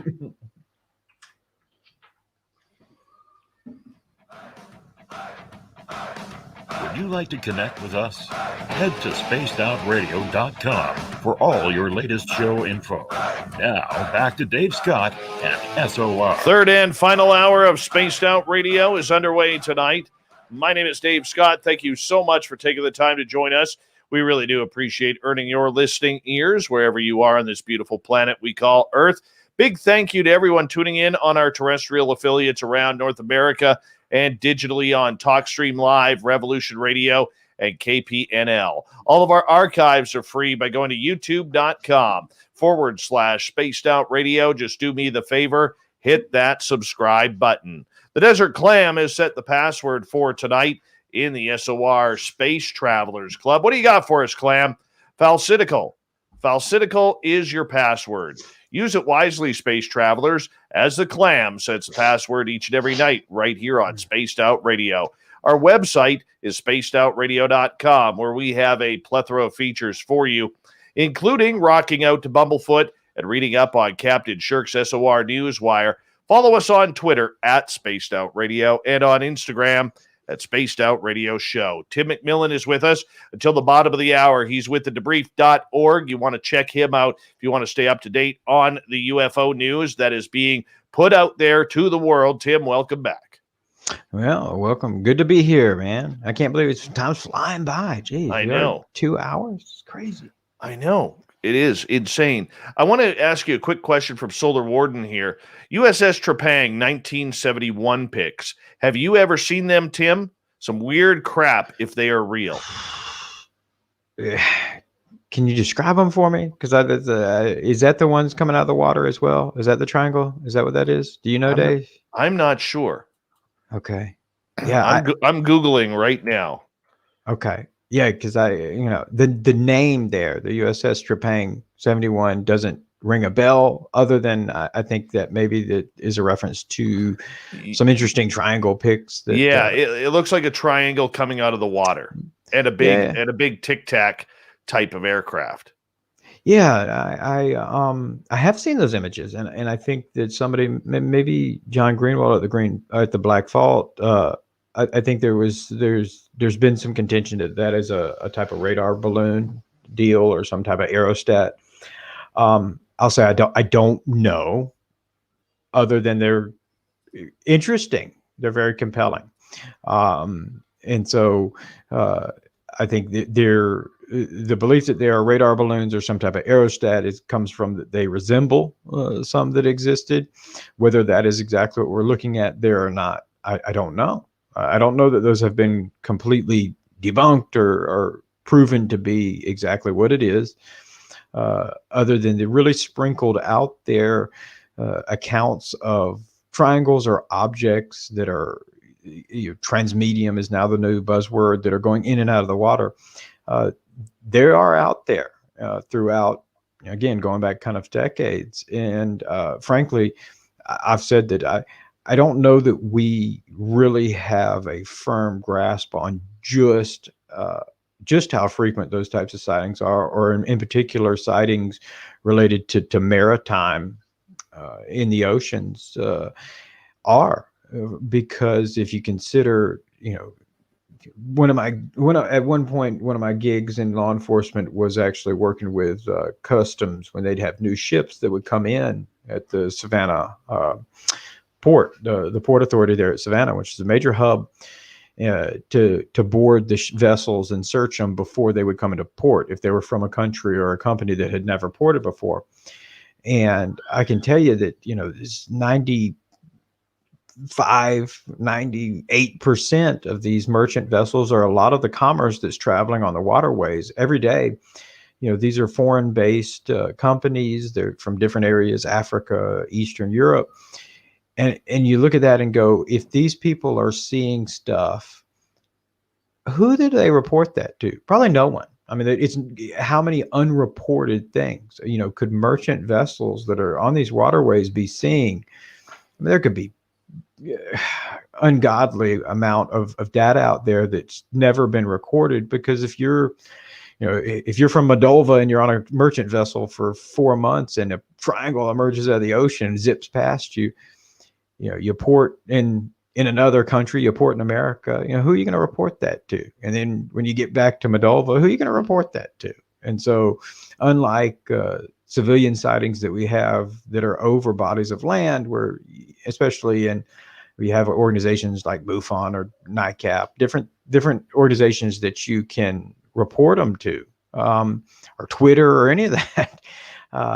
These types of things don't have those same reporting mechanisms. So I think it's fascinating. I think that if we did have reporting mechanisms there, that suddenly the number of sightings involving ocean-based craft or objects would go up exponentially and would add a whole new, really dynamic to this whole topic. Yes, it really would. It really would. Let's get to Jonathan's question, because this is pretty interesting. He asked it earlier, and I missed it, and I apologize from our chat room. But he is asking about the heads of the Vatican are heading over to the United States. Do you think that there is going to be UFO talk, considering the Pope a couple of years ago came out and basically said that if aliens do exist and they are coming to Earth, we will bless them to become good Christian folk? All right. Do you expect there to be any UFO talk within those meetings? I don't know. And I and I hate to speculate there, simply because that, the Vatican and what's going on with them is not something that I'm well versed in. And so I don't know. I don't have a single solitary source inside of that to even give me a hint to if there's some discussion about it internally in the Vatican. So I know that's a terrible answer, but I don't know. It would be interesting. It wouldn't shock me, given the fact that it's a topic that's really out there right now. And I think for any major religions of the world, like the Catholic Church, wanting to be ahead of it and address it and impact that if suddenly, disclosure, capital D disclosure, was able to come out, the impact that would have on religions is something they're going to want to get a handle on first, because they're going to have adherents who are going to say, well, what does this mean? I don't remember aliens in the Bible. What does this mean? Oh, very true. Very true. Okay, videos. You wanted to discuss videos that you got some tidbits of information that you haven't even written yet that you want to get out there. Sure. Yeah. Because, you asked earlier about the triangle. A lot of people ask about that or ask about different information the government has. And so I will say a couple of things that I haven't said anywhere. So here you go. These are the Spaced Out Radio exclusives. In terms of why, what is guiding this current news and why are these senators talking about it? What has gone on in classified briefings? I can't tell you there because oftentimes if it's classified, it's guarded off. But I can say that with a very high degree of confidence that one piece of evidence that has not been released or really discussed is that the government within recent history, so the last couple of years, I think, let's say 2016-ish, maybe 15. I don't have it in front of me, but the government has been able to capture, high fidelity videos of what they consider to be UAP or UFOs that are in the length of time that we're talking 18 to 20 minutes. So we're not talking about these quick little 1 minute videos that we're seeing right now. I mean, something that was captured on sensor systems for an extremely extended period of time, because a lot of this information is not public, is guarded off. I don't have any more details as to what is being shown there, other than these were videos captured on U.S. sensor platforms. So this isn't cell phone video here. This is the real deal. In fact, I know there's at least, whether this is the same video or not, I'm not sure, but I know that they have captured imagery from at least one incident from a fire scout, which is if I was familiar, that's the helicopter drones that are on the back of some of the naval carriers, which is interesting because these are stable platforms. And so there is more stuff out there. I think Luis Elizondo has mentioned this publicly as well. And I, independent of him ever having said it, I also have heard that there is fidelity imagery of these objects as close as up to 50 feet. So very, very close imagery that have been taken, including imagery that's been taken from multiple systems. So you don't just have one camera filming it, you've got multiple, which I really, really would love to get more info about that. I would love to get, because that's one of the things I don't know. There was a really good article that was put out by the Washington Examiner by a guest writer who I believe was a physicist. And he approached this topic unlike 99% of scientists do. I think that the headline was, how the UFO could, or how the Navy could catch UFOs or something. And he approached it from a physics standpoint of not trying to debunk this or anything. He said, let's look at this as what this could possibly mean from a physics standpoint, how we can measure this in a theoretical framework, which frankly, it's the exact same thing they do with string theory. It's what they do with dark matter. Like, this should not be considered silly or fringe science. And he discussed that one possibility that could explain the behaviors and things that we're seeing is that we are seeing objects that are 5-dimensional objects. So something where we operate in a 3-dimensional world, this is something that operates in a 5-dimensional world. And I'm not going to butcher all the physics here, but I thought it was a very interesting theoretical discussion. But one of the things he brought up, and how can you capture that to be true, is if you are able to capture that on multiple imagery systems, in particular, at least two, where you have one, facing head on and then another at a 90-degree angle. Because if we're talking about a 5th dimension object, the one forward facing, you're going to see, let's say the Tic Tac, you're going to see the solid form. You're like, okay, there it is. But that one at the 90-degree angle is going to be at 2 dimensions. So it's going to be flat. So you're going to see a difference in appearance. And suddenly that gives you some insight into how are these things appearing? How are these things traveling? Why are they so elusive? Well, they're kind of, which again fits in what is considered mainstream science to engage in mental gymnastics about string theory. But the idea of different dimensions existing simultaneously is accepted in mainstream science. And so this is a way where you're looking at it in this is how this could be true, and we could prove these alternate dimensions exist. That was really, really interesting. But I do know that there is some imagery that's been captured from multiple systems. There's a video that it's from the 90s. It's actually on our Debrief YouTube channel. We uploaded it, but it's not ours by any means. And in fact, it originally appeared, it was on one of these, like Inside Edition or something. Not necessarily your most highly credible television programs or journalists. It wasn't 60 Minutes, but of a UFO filmed over Nellis Range. Are you familiar with that one, Dave? I believe I've seen that video. Yes. Okay. And like I said, you can see it on YouTube. It's on our Debrief YouTube channel, but I'm not trying to plug us here. I'm more the video. You're kind of allowed to. Yeah, I know, but we'll go, make sure to check us out and subscribe. We do have some great podcast guests as well. But that video, I had some people who are familiar with the current program who said that video is authentic.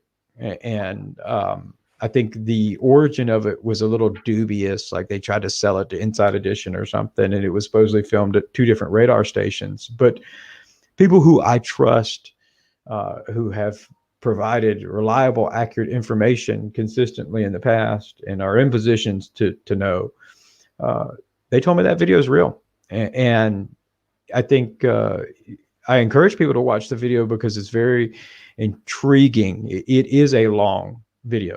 So I think it's 20 minutes or more. But you'll notice that the object being filmed engages in some maneuvers that I am familiar that the government is highly interested in, which is kind of a consistent signature pattern of these objects that they're filming. And that is the best way I can describe it is it moves like a housefly in that it's chaotic. It's a little erratic. It,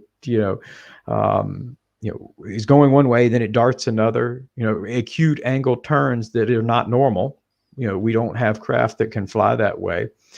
And that is actually, and this will be in an article I'll have coming up, but that consistent kind of flight pattern matches with some of the videos that have come out. We just didn't see it on those videos. So like the 2015 Roosevelt or the Tic Tac incident in 2004, there is more video of those incidences. And in those extended videos, or how they were able to, when you hear somebody like Ryan Graves say, we were on 60 Minutes, who was the pilot who filmed the gimbal and go fast video, how did we, how were we seeing them every day? Like what identified that? And, part of that clarity is that the signature pattern and how they were appearing on radar systems is that same chaotic housefly movement. And I think that that's a very intriguing part of it. And I hope more people kind of dig into, because that's not how planes fly. That's not how drones fly. This kind of erratic, again, the housefly is the best example I have, down to pilots I've interviewed who, when I've said, well, why, did you try to intercept? Like, why weren't you able to catch them? And it says the same thing. It's like, the housefly that's buzzing around, that's bugging you, and finally you say, I'm fed up. You grab the fly swatter, and then suddenly it's all over the place, and you can't seem to pin it down, or it disappears. You're like, damn it, where'd it go? It flew out of the room. They describe very similar, which is, fascinating, because it really drives home the point. What are we talking about here? What's flying like that? How is that possible? Very true. Very true. And that's part of the big answers that we have to try and figure out. We have to try and figure out, the issue that I see with a lot of people out there is we're tired of the grainy videos. We're tired of the blurred out images. We're tired of that. And at some point, as this conversation continues, Tim, will we see any sort of true video that shows a clear image of a craft moving beside an FA-18 Hornet or an F-35 or whatever? Because I think that's what the public needs. And we need more than 10, 15 seconds. We need around a minute, 2 minutes, 3 minutes, whatever it may be. Convince us, make us believe for those who are skeptical. No, sure. No, I've add me to that camp. Same way. I mean, that's my point with all of these videos in recent history that we've seen. So whether it's the Tic Tac, the Roosevelt, or the ones recently released by Jeremy Corbell, is there's not enough. I think you're making an incorrect conclusion if you're a debunker or skeptic and you're saying, okay, it's definitely this.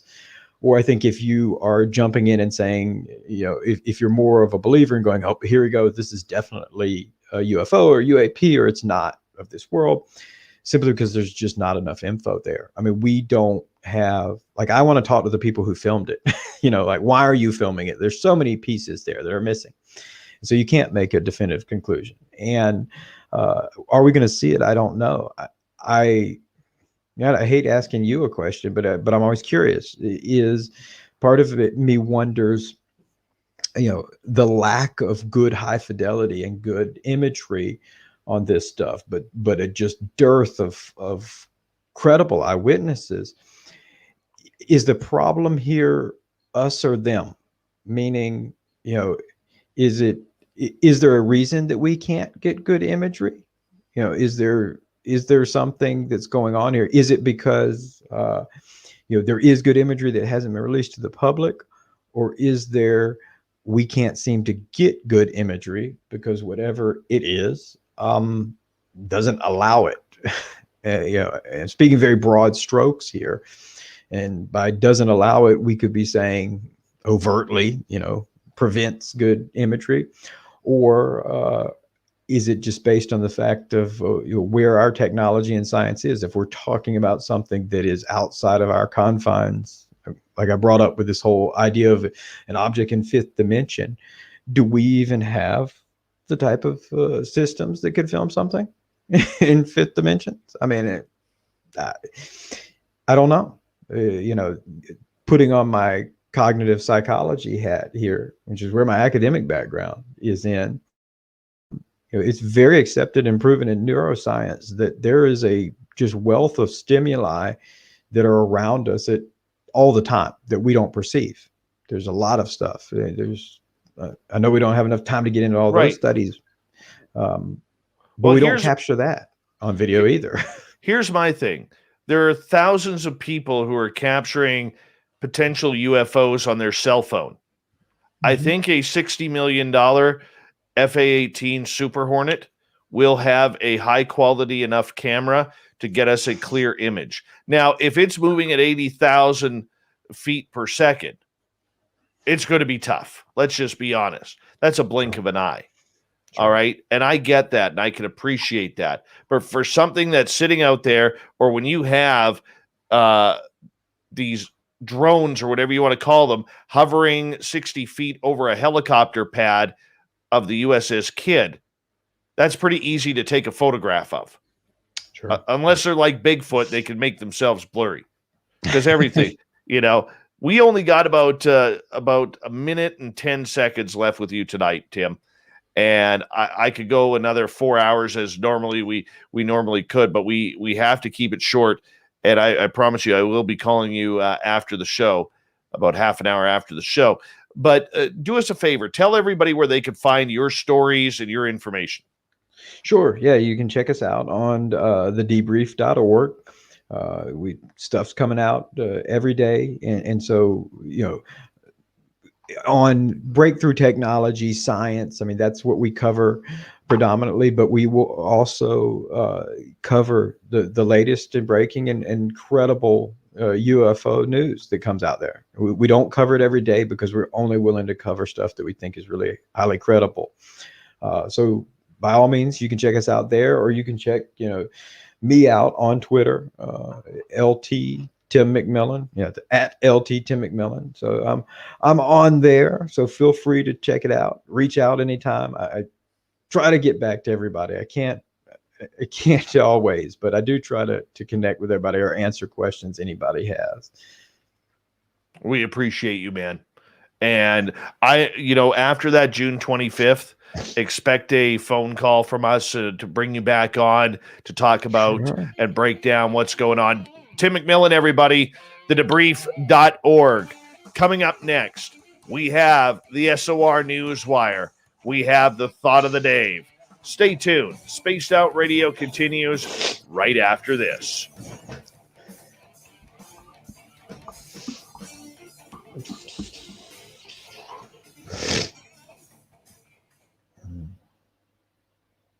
All right, bro. We're clear. Done. All right, man. Yeah. Give me a call when you get done after the next half hour, and we'll catch up off the air and share all the secrets. We'll give the juice. But yeah, dude, man, always a pleasure, man. Like I said, it flies by. God, I was like 2.5 hours. It seems long when you're beforehand, but I guess that's a good thing, right? Good conversation. Well, you know what? I would suggest that take a listen in the next few days of Elizondo. He was on the first hour last night. It's pretty juicy, and that's the first time that he really opens up and he gets mad. And I think it was great radio last night, which was fantastic. Dude, I definitely will. And I guess, we definitely will. And because that's my problem is I don't have enough time to catch up with stuff, but I will definitely check it out. And especially what you said, it's good to hear him get mad. It is. And it's about time. I will call you in 1 hour from now, cause I have to edit the show afterwards. Cool. So I'll give you a call in just over 1 hour. Okay. I'll be there, dude. All right. I'll call you on Signal. Talk to you later, man. Bye. Tim McMillan, everybody. Tim McMillan. Great show. Great show.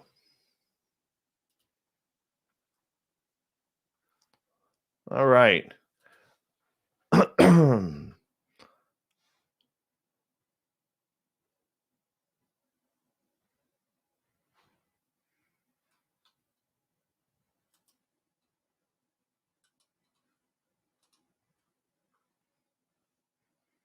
All right, I want to just get something out in the air because I'm pretty open about things. This evening before the show, I had to make a decision, and I made a decision that we are going to be replacing Corrence, the booking guy, with a pair of new booking coordinators for Spaced Out Radio. Corrence did an amazing job with us. He's having a lot of stuff happening on his home front and everything, and I just had to make a change on that level. I love Corey. I think he's a great dude. He wears his passion and his heart on his sleeves. But as you know, he's been quite busy with family and everything from his chat room or from his chat room. Oh my God. And that's why he's not been in our chat room amongst some other reasonings. And I quickly messaged with him today and said that I have to, I need a booking coordinator that I'm in contact with. And so we have a couple of names from our chat room who are volunteering their time to give me a hand with the show. And that will be Dirty Fylth and Emily Bigelow. So they will be our new booking team. They are going to be booking shows from Monday through Saturday. Mark Eddy will continue to help Michael W. Hall on Sundays and booking guests there. And as you all seen, recently Emily got a wrench here. And when you are part of the team, you get a wrench. It's one of the big payoffs that you get. She's like, no, I don't want to be paid. Just get me a wrench. I'm teasing.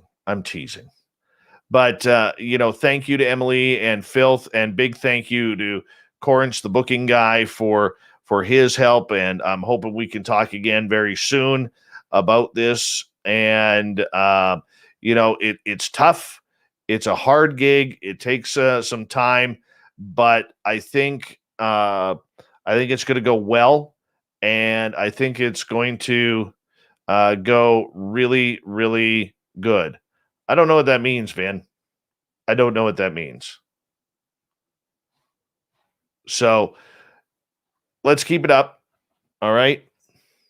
Let's keep it up. We're gonna keep on rolling here, and we're going to make sure that we have everything going smooth and strong, and everything along with that. There will still be some good stuff happening here. I'm excited about it. We're also adding a video guy for our YouTube channel, and I talked to him this evening as well, and that is Gary Spikes Jr. He is with P3 Productions, and he's going to be giving us a big hand on the video side for YouTube, so we can create more content for all of you. It's going to be a lot of fun. Here comes the news, everyone.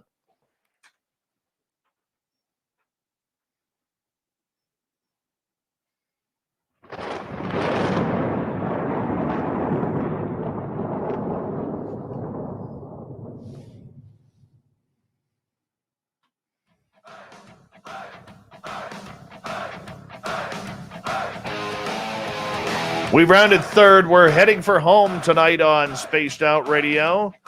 I am your host, Dave Scott. Thank you so much for taking the time to join us. Really do appreciate earning your listening ears. I want to remind you that if you've missed most of this show or others, check out our free archives by going to youtube.com/Spaced Out Radio. Just do me the favor, hit that subscribe button. Our website is spacedoutradio.com, where we have a plethora of features for you, including rocking out to Bumblefoot and reading up on Captain Shirk's SOR Newswire. Follow us on Twitter at Spaced Out Radio and on Instagram at Spaced Out Radio Show.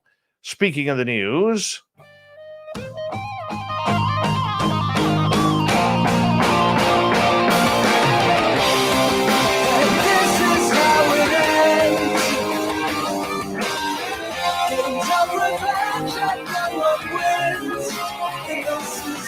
the news is always changing, which is why we bring you the SOR Newswire at the back end of every show, where we get to the weird, the strange, the wacky, and sometimes the haunted. According to Mid-Sussex Inspector Darren Taylor, a caller shared her supernatural concerns around midnight on May 22nd. Inspector Taylor said, while the woman was reassured by officers about the nature of ghosts, she was given a more serious message about the importance of using 999 for emergencies only. We get all kinds of weird and wonderful calls into 999, but people need to be aware that when they call the emergency number, they are blocking people from getting through who are in a real emergency. Apparently, this guy doesn't believe in ghosts. It's absolutely key that we allow people who need the police straight away to be able to get through. For non-emergency incidents like ghosts, the public are advised to call 101 or email Sussex Police, because, ghosts always wait for some sort of AOL dial-up first. The existence of ghosts, while not scientifically proven, has divided opinion for time immemorial.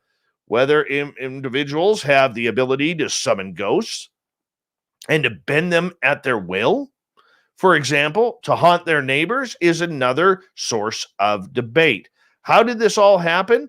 Well, a Hayward's Health woman called the emergency line over fears that her neighbor had sent a ghost over to haunt her, and that's the reason why she called police. Isn't that nice? A Queensland, Australia-based Yowie researcher has claimed he has uncovered fresh evidence that Australia's version of Bigfoot actually does exist. Dean Harrison, who has been tracking the elusive creature for decades, released a new video from a recent trip to the Gold Coast hinterland. producing what he said is the most significant evidence of the Yowie's existence to date. The clip,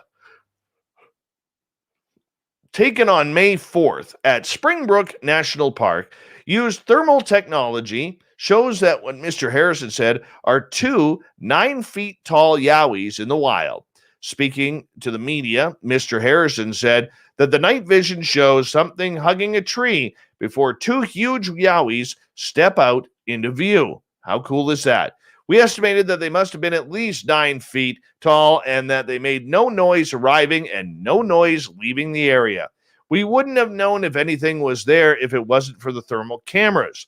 Harrison, who has led several overnight Yowie hunting expeditions over the years, has told the media that he was excited to make the major find. Sightings of the hairy ape-like creatures, common in Aboriginal legends, go back hundreds of years, though there remains no concrete proof that they actually exist. Mr. Harrison said the equipment we now have is stuff we couldn't have dreamt back in the 90s when I started, so I can assure people that this is just the beginning. In the footage, you will see the Yowies hugging the trees in an attempt to hide themselves. Later, they placed 4 markers directly on the tracks where Buck, Mr. Harrison's assistant, was standing the previous night. The markers were not there on our way in and were not there at 2 a.m., but they were there at 6 a.m. on the way out, apparently. It's a very remote location with lots of virgin scrub that feels like climbing a ladder when passing through. There was definitely no humans in the area, just Yowies. The most recent reported sighting in Queensland before Mr. Harrison's was in Bundaberg earlier this year. Mr. Harrison said he was undeterred by people who dismiss the footage as doctored or claim that the creatures are mythical, saying that those who have had encounters motivate him to keep on searching. Go for it. I like it. Too bad it wasn't more than just, FLIR camera. But you get the point. Ghost nets from unknown origins drifting among the Pacific's currents, threatening sea creatures and littering shorelines with the entangled remains of what they kill. Lost or discarded at sea sometime decades ago, this fishing gear continues to wreak havoc on marine life and coral reefs in Hawaii. Now researchers are doing detective work to trace this harmful debris back to fisheries and manufacturers. That, of course, takes extensive in-depth analysis on tons of ghost nets. The biggest concern is the derelict gear keeps killing fish and other wildlife as endangered Hawaiian monk seals, seabirds, and turtles long after it's gone adrift, said Drew McWhirter, a graduate student at Hawaii Pacific University and one of the study's leading researchers. These nets bulldoze over our reefs before they hit the shore. They leave a path of destruction, pulling coral heads, and can cause a lot of ecological damage. Ghost nets foul oceans through the world, but the Hawaiian Islands, with the Great Pacific Garbage Patch to the east and another gyre of floating trash to the west, are an epicenter for marine waste. Past efforts to identify origins of nets have proven difficult because debris comes from so many countries, and nets have few, if any, unique identifying marks or features. Experts believe many nets are lost accidentally, but boats occasionally ditch nets to avoid prosecution when fishing illegally. Other fishermen cut away portions of damaged nets instead of returning them to shore. The ghost net study is being supervised by Hawaii Pacific University's Center for Marine Debris Research co-director Jennifer Lynch, a research biologist with the National Institute of Standards and Technology. We're going to have a very challenging time, she says, trying to identify it back to its source. And if we fail, there's going to be an increase of evidence for policymakers to see the importance of gear marking and potentially bring those kinds of regulations to the front. Save the animals, man. Save the animals. A young boy got an unexpected birthday present this month after finding a 4-inch tooth on a South Carolina beach that once belonged to a huge extinct megalodon. Yeah, lucky kid. Braden Drew had just turned 5 when he and his family were vacationing at Myrtle Beach. Digging in the sand, Braden soon came across the large black tooth fossil. Pictures covers about a half of Braden's young little hand. And Braden's mom, Marissa, said that the tooth is all her son has been talking about since he found it. It was my son's 5th birthday on the 20th. We were on vacation down at Myrtle for the 2nd year in a row. He was digging in the sand and he found it. Measuring the fossil, Marissa discovered that the tooth is 4 inches long. The family from Plymouth, Massachusetts, is planning to frame the fossil and hang it in the house. My husband is now determined to keep looking for other teeth, Marissa added.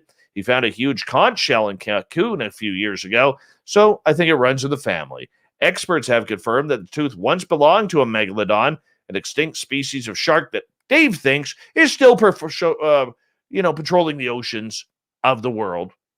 Yeah. Jack Cooper, a PhD student who studies sharks and megalodon at Swansea University in the UK, said the dental band on the front tooth is very common in megalodon's family. He added that size of the tooth would belong to a pretty big shark too. Assuming it's an anterior tooth, center of the mouth, then you're looking at a shark that was between about 32 and 39 feet long. I'm very jealous that Braden found such a cool tooth at such a young age. That would have been a dream find for me, he says. I want to find one just to scare the daylights out of me. I've seen them. They're big. They sell for about $100 on the East Coast. Buckle your seatbelts. It's going to be an adorable ride. On May 20th, Michael Schneider readied the Pilots to Rescue plane for its biggest trip yet. Founded in 2015, Pilots to the Rescue is a nonprofit dedicated to help at-risk animals by flying them to safety. A self-described serial entrepreneur, Schneider started the organization to help combine his passion for aviation and animal rescue and pilots many of the nonprofit animals himself. A majority of the Pilots to the Rescue missions are transport flights operated by volunteer pilots. On these ships, shelter animals are set to be euthanized due to overcrowding or instead given to the pilots for a flight ticket. From there, they are safely flown to shelters with room and resources that can make these pets adoptable. Really cool. Anyways, the other day, he rescued 51 cats that were set up for termination. For the trip, Schneider flew from New Jersey to North Carolina to pick up dozens of felines from the Carolina Cat Rescue. Volunteers from the rescue, which works to find homes for North and South Carolina's unwanted kittens and cats, met Schneider on the tarmac to tenderly hand off 51 animals, many of which they had a hand in saving. Most of the felines endured the rough starts before the Carolina Cat Rescue found them, and Pilots to the Rescue then stepped in, like Black Nose, a pregnant black and white cat that had to get her leg amputated after she was found injured in a field. Oh, the poor kitty. Luckily, one Schneider carefully stowed all 51 cats on the plane. It took off for Connecticut. The cats' difficult paths were behind them, and fresh starts await. I love that. Moving on. You know, some people will do anything to get on YouTube, like us right now. Look at me, look at me. Anyways, let's see here. Indian police have arrested a YouTuber for trying to do something real stupid. You see, what he did was he tied helium balloons to his pet dog in an attempt to make it fly. A few seconds later, someone in the balcony of a second floor of a building caught the dog. Mr. Sharma, Gaurav Sharma, who's 32 years old, shot a video showing his dog attached to the balloon so that he lets go off as the pet starts to fly into the air. A few seconds later, someone in the balcony of the second floor of the building catches the dog. Mr. Sharma said he followed all safety measures. I think he even put goggles on the dog's eyes. No, he didn't. That was a bow. And yeah, so here he is treating his dog like a science experiment. And he said he followed all safety measures, but deleted the video after social media backlash. He had posted the video to his YouTube channel, which has over 4 million subscribers. Police say they have arrested Mr. Sharma after receiving a complaint against him from animal welfare organization People for Animals. In the clip, Mr. Sharma is standing on top of a car, and his dog can be seen strapped to the helium balloons. He lets it go. He lets go of the dog at one point, and the pet starts floating in the air briefly as it starts going up to the second floor of the building. Someone then appears to catch the dog as it floats up, which is good. Cheers can be heard in the video as the person appears to be saving the dog. Mr. Sharma later uploaded an apology and explained that he took all safety measures while making the video with the dog Dollar. In the video, he said he was influenced by other YouTubers he had watched doing similar stunts. So basically what he's saying is, if other YouTubers are going to jump off a bridge, he is too. He then asked his viewers not to be influenced by his actions of the video. He goes on to say that he is a pet lover and treats Dollar like a child. Yes, except when it comes to balloons. How'd you like to be this guy? A Washington State man's 3 days of searching at Arkansas's Crater of the Diamond State Park paid off when he uncovered a 2.2 carat yellow diamond. Christian Lynn of Poulsbo, Washington, said he was searching for a long time, on a long-time quest to find raw materials to make his own engagement ring. And he came to the Crater of Diamonds after 5 years of panning for enough gold in Washington to make a band. Lynn said he and a friend had been searching the park for 3 days when he made the big discovery May 9th. I saw it shining as soon as I turned the screen over, and immediately I knew it was a diamond. I was shaking so bad, I asked my buddy to grab it out of the gravel for me. He then took the gem to the park's Diamond Discovery Center, where it was identified as a 2.2 carat yellow diamond, the largest discovery at the park since the 4.49 carat yellow diamond was found in October 2020. Mr. Lyden's diamond is light yellow with a triangular shape and a sparkling metallic luster.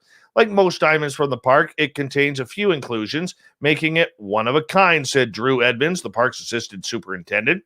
As beautiful as the diamond is, I think the best part is the story behind it, Edmonds said.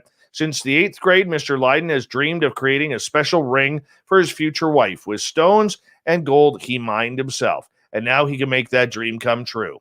By the way, Lynn said he hadn't expected to make such a significant find in the park. I was just hoping to find a couple of smaller stones and had planned to buy a center stone later, but that won't be needed now. Wish they rated how much that one was worth. 2.2 carats. Let's find out. Let's Google this. What is the value of a 2.2 carat yellow diamond? Yellow diamond worth. Let's see here. About $55,000. Yeah, $55,000, just so you know. That's a nice engagement ring. There better not be a divorce there in the future. Just saying. And here's one. If you think your child is smart, probably not as smart as this 2-year-old in Los Angeles. The young girl is amazingly brilliant. She already has been tested and has an IQ of 146 and has become the youngest member of Mensa in the United States. Parents Sukhjit Atwal and Devin Quest said their daughter Cash, who's just 2, was accepted into Mensa, the world's oldest high IQ society, after scoring 146 on an IQ test, nearly 50 points higher than the 98-point average in the U.S. The parents said Cash can read full sentences, count to 100, and identify all 50 states. She is now working on identifying periodic table elements by their symbols and learning Spanish. She'll wake up on a Saturday and say, I want to do elements, or I want to do the states. So whenever she's leading to it, we're just there to support her, the parents say. The parents said that they don't put any pressure on the young girl to achieve, and she is many, many ways a normal toddler. At the end of the day, she's in that toddler stage. She is so very much a normal 2-year-old where we have negotiations, we have tantrums, we have everything, and it's different because the way we communicate with her, it has to be different because she's able to understand us just a little bit more. Wow, 2 years old. That girl literally might be the brains that solve cancer. Let's hope so. Let's hope so.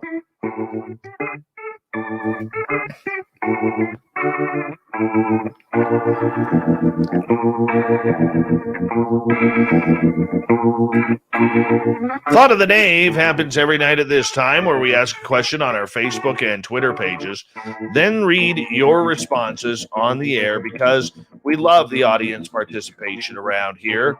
Today's Thought of the Dave is as follows. Where'd it go? It disappeared on me. Seriously. 1 second. This isn't good. I don't even know how that happened. Oh, yeah. Here we go. How do you think the public and the markets will react to disclosure? Mark, business as usual, my good man. There's absolutely no incentive for the government to open themselves up to questions they won't answer anyway. I get it. We all want the truth, but the government won't give most people what they need, so our wants are an afterthought. Aussie, sister. I don't think anyone will notice.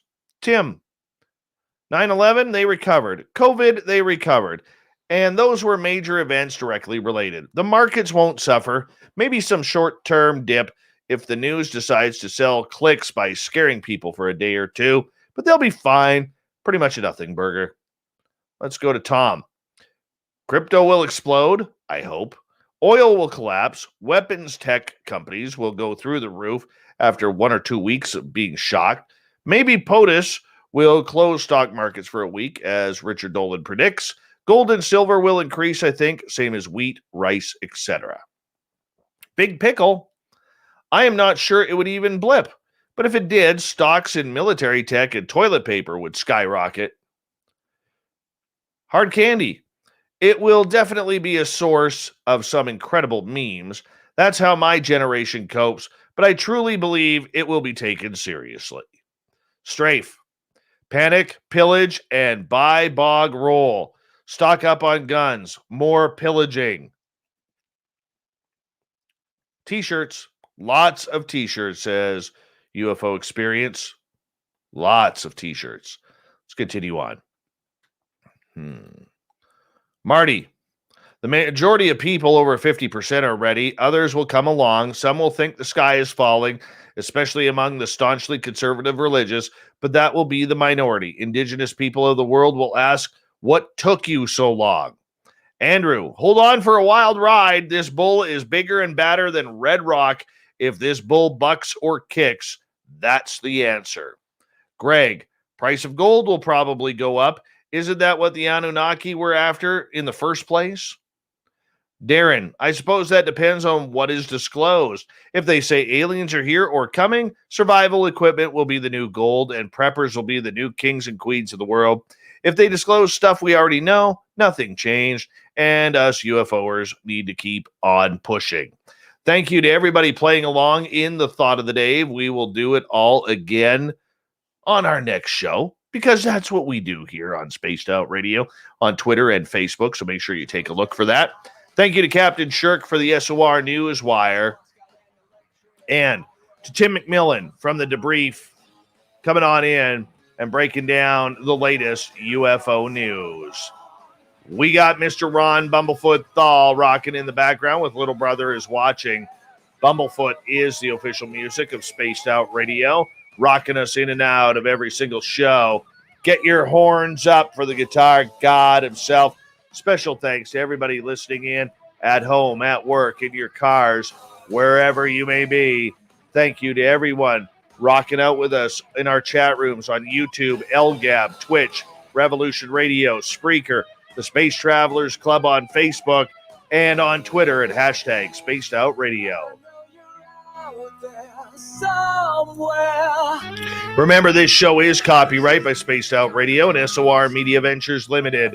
Thank you so much for choosing to share your evening with us, because together, my friends, we own the night. Mr. Bumblefoot, we need a favor. We need you to take us home.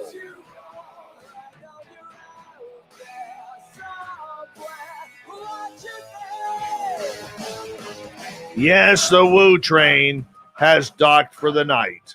But soon, my friends, we shall ride again. Your seats are always available.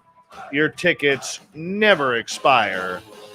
And if you want to bring a friend, We've got room for them too. Good night.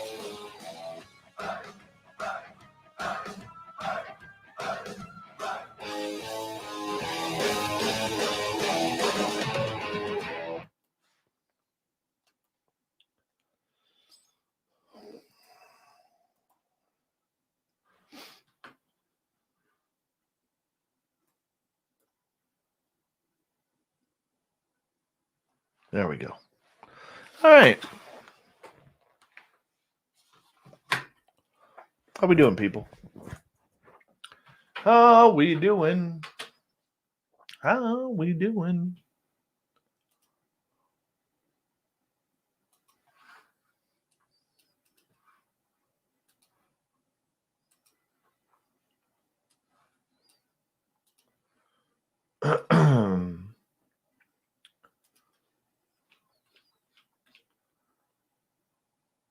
Good night, Ethereal Aura. Bobby Cheesy, how you doing, man? Thanks, Super Duke. Oh, the Love Boat theme song. That sounds interesting.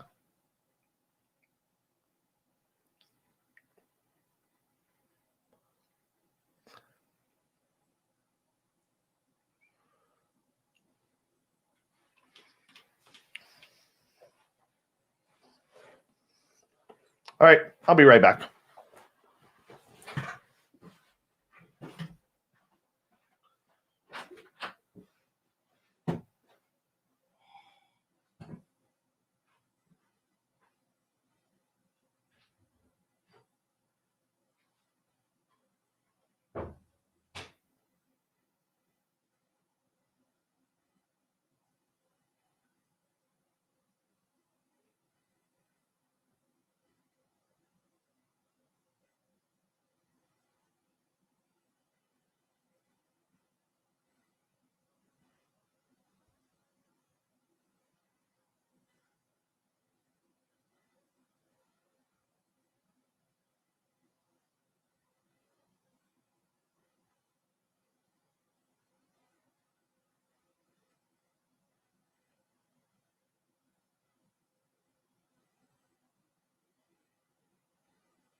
All right. How we all doing?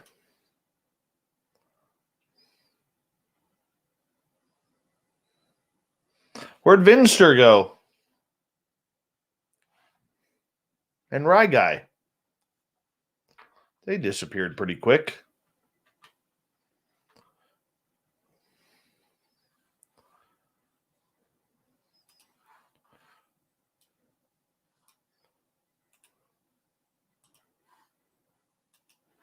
Did I do that already?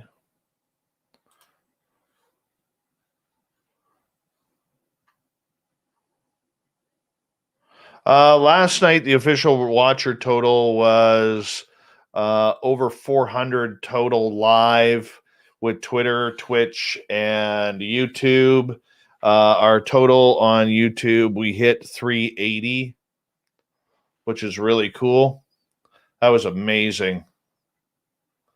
Absolutely amazing. Guest picks. Oh, why is that doing that? Yeah, there we go.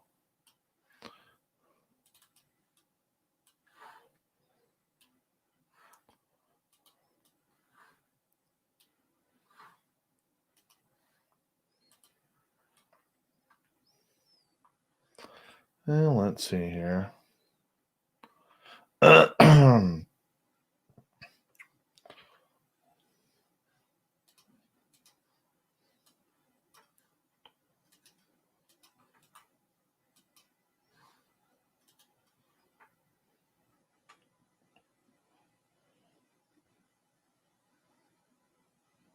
Gail, I'm editing right now. I'll call you tomorrow.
All right, there we go.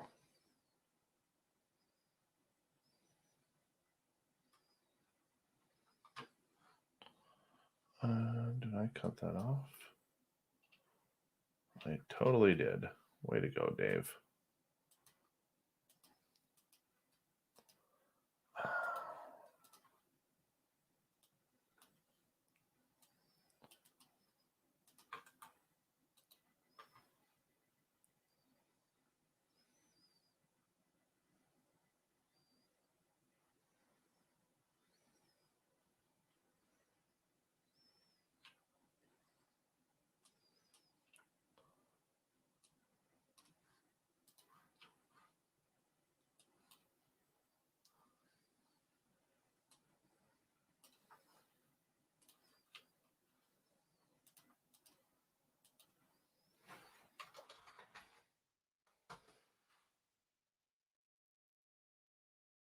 Hey, Kurt Seltzer with a splash of lime.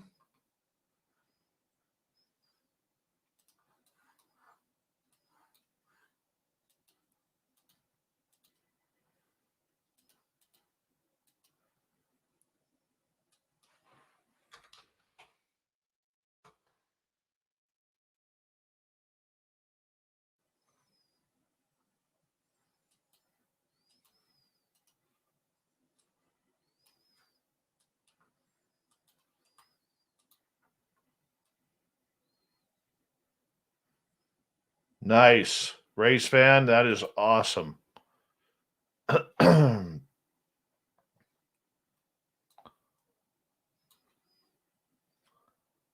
Razor is good therapy.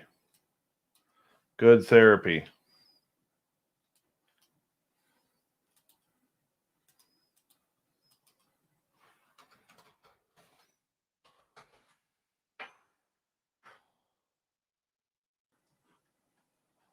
Come on.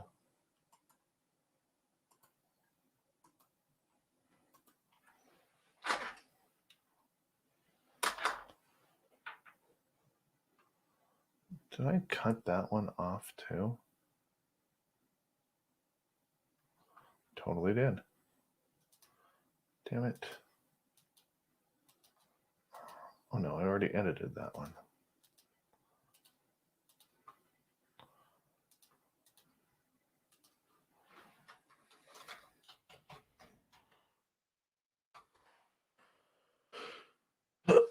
That is very true, Joe. Us Canadians do have to travel to the United States to eat Canadian bacon.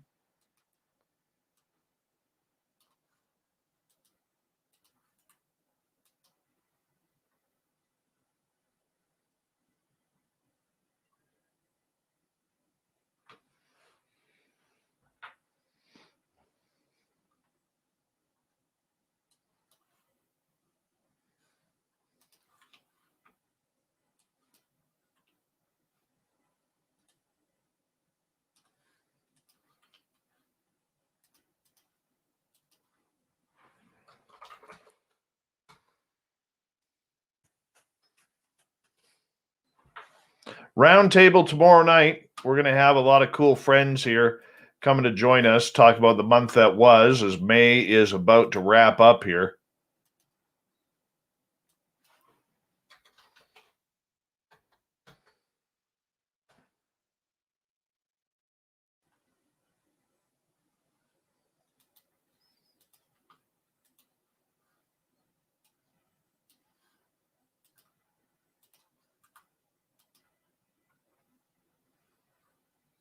Damn right, so we put gravy on our French fries, Mondak.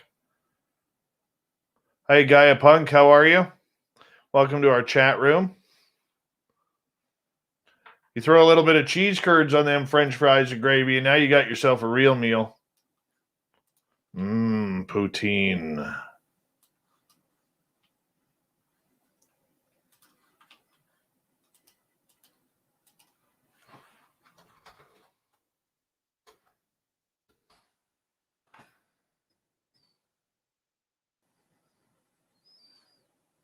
Nobody really knows what Canadian bacon is. It's like a thin slice of ham, I think. Bomber. Ow.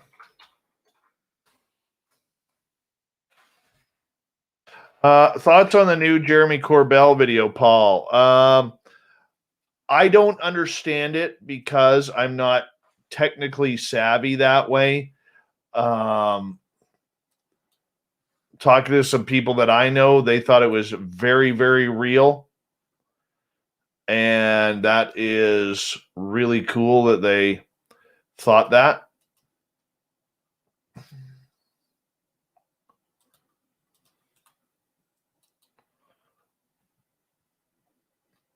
I did watch it a couple of times. I don't know what I'm looking at. And I'm not saying it's real. I'm not saying it's fake.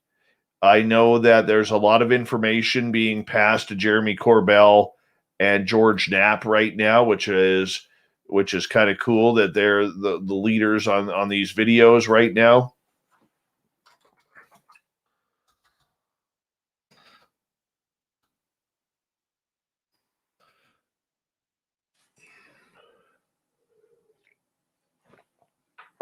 From what I'm hearing, those videos are coming right out of the Pentagon.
I think we're trying to get the UFO Garage guys on. I don't think Ben can make it, but I think Joe might.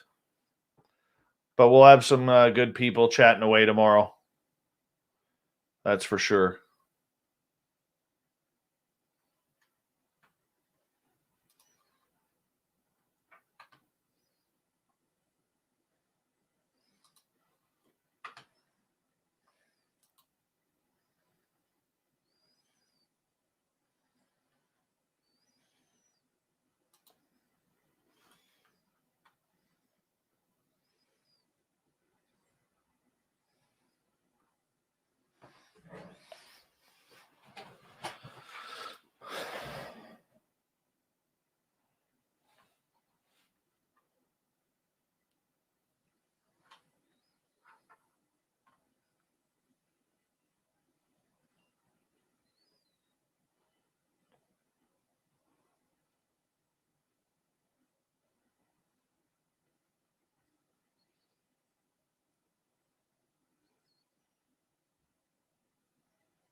Hey, Dirty Filth.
Hello, Alicia Carey Wyatt. What's going on? You are working.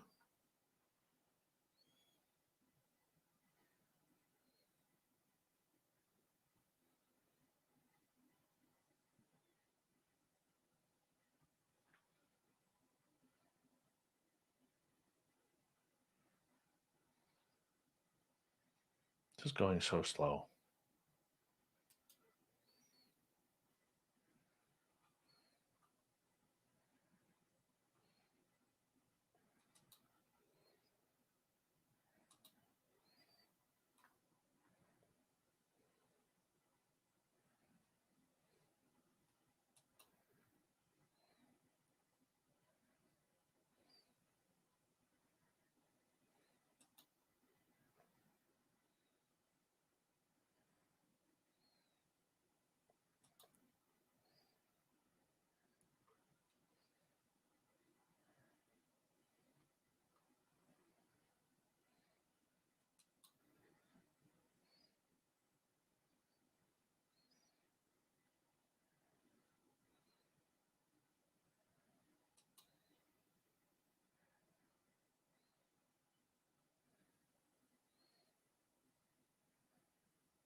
Oh, I can imagine. Month end sucks.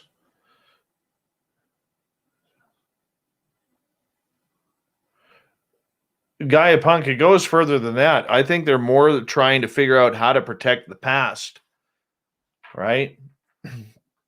That's the scary one for them, is I think they're really trying hard to figure out how to protect the past.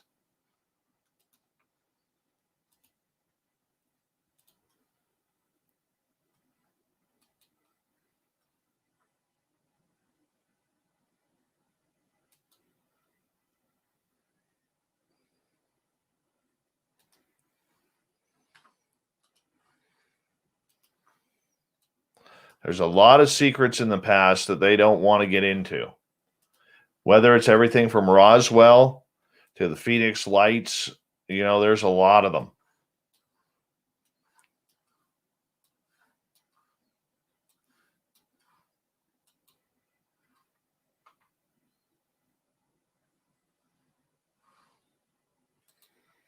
Give me 2 seconds here. I just got to load these up.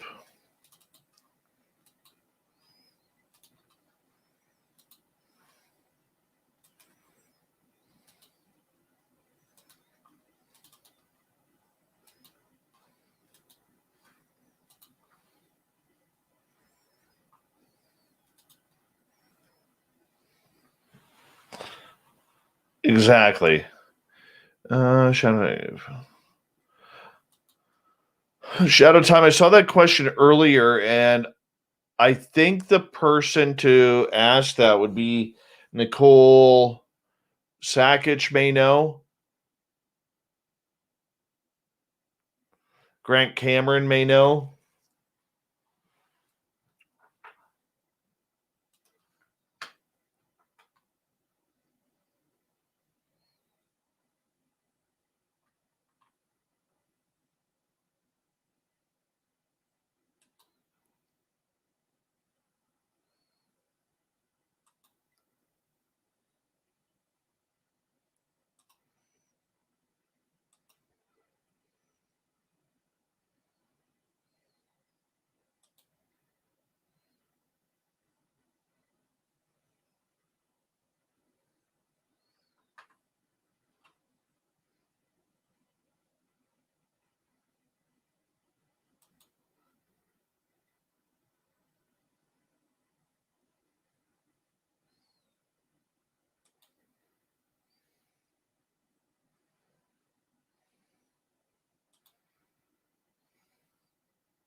All right, let's see if those are ready.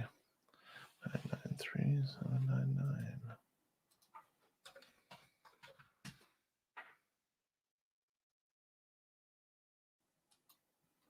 Really? Oh, that one's underway. 163.95.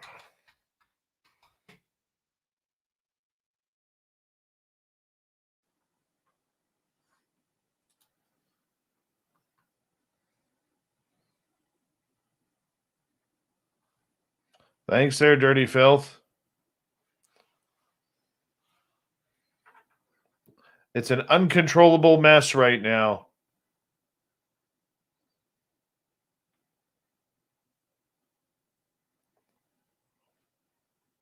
The alien videos. I don't know if there's any new alien videos, Kurt.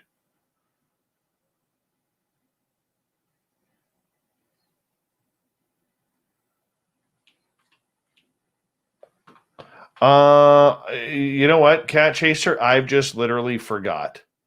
That's the absolute reasoning for it.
Yeah, ethereal aura, it's about $6.50 here in Canada per gallon. $6.75.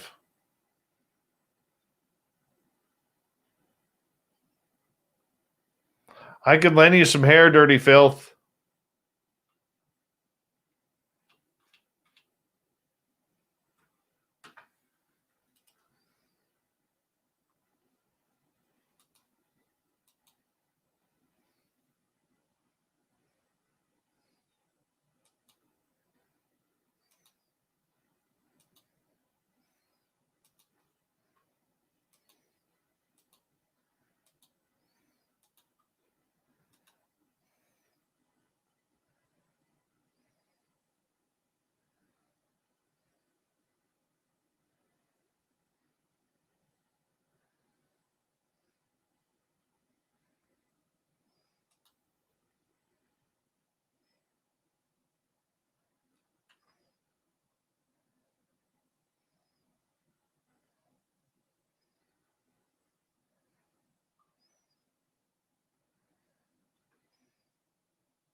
All right, that's done.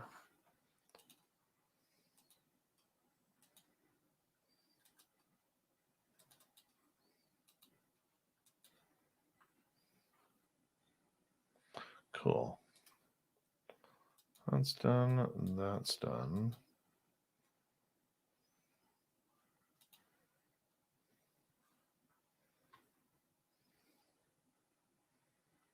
Yeah, I can send you a couple of beards, Dirty Filth.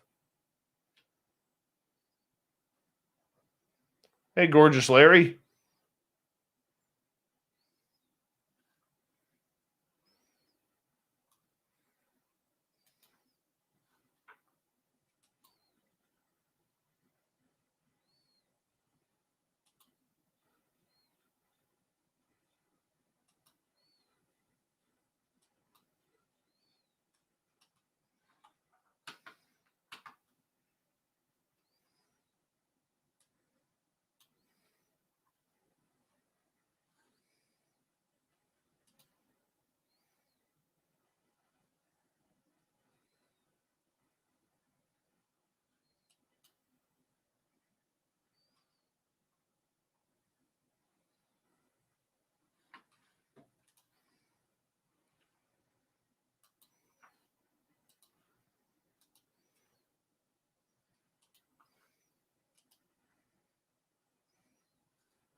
Yeah, last night was a little bit of a wild show.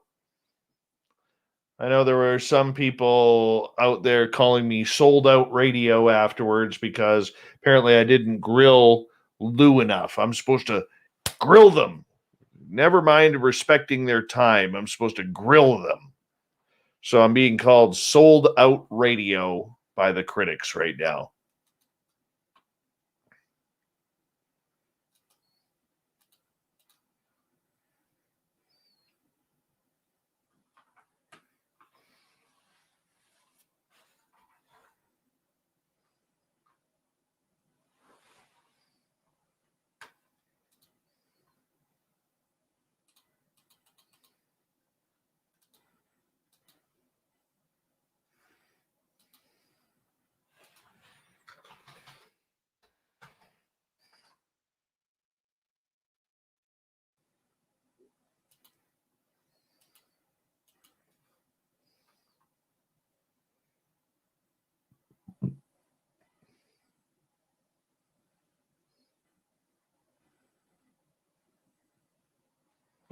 Oh yeah.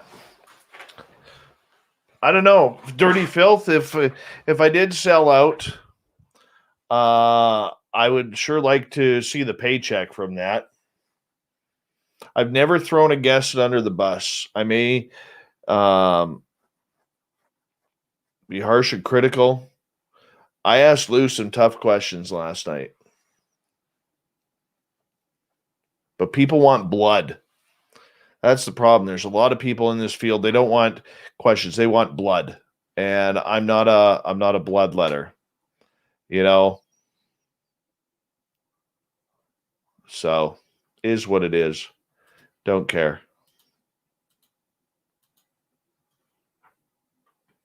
But anyways, everyone, tomorrow night we got the round table. And I am going to be having a bunch of friends come on in. We're going to discuss the month that was. Thank you to all the veterans listening to this show and to everyone who is coming on out. Appreciate each and every one of you in our chat room tonight, people listening live in. And, you know, yeah. So I'm pretty tired. My brain's fried for today. I will let you guys go. I got to go call Tim anyways. And we'll talk to you soon, okay? Later.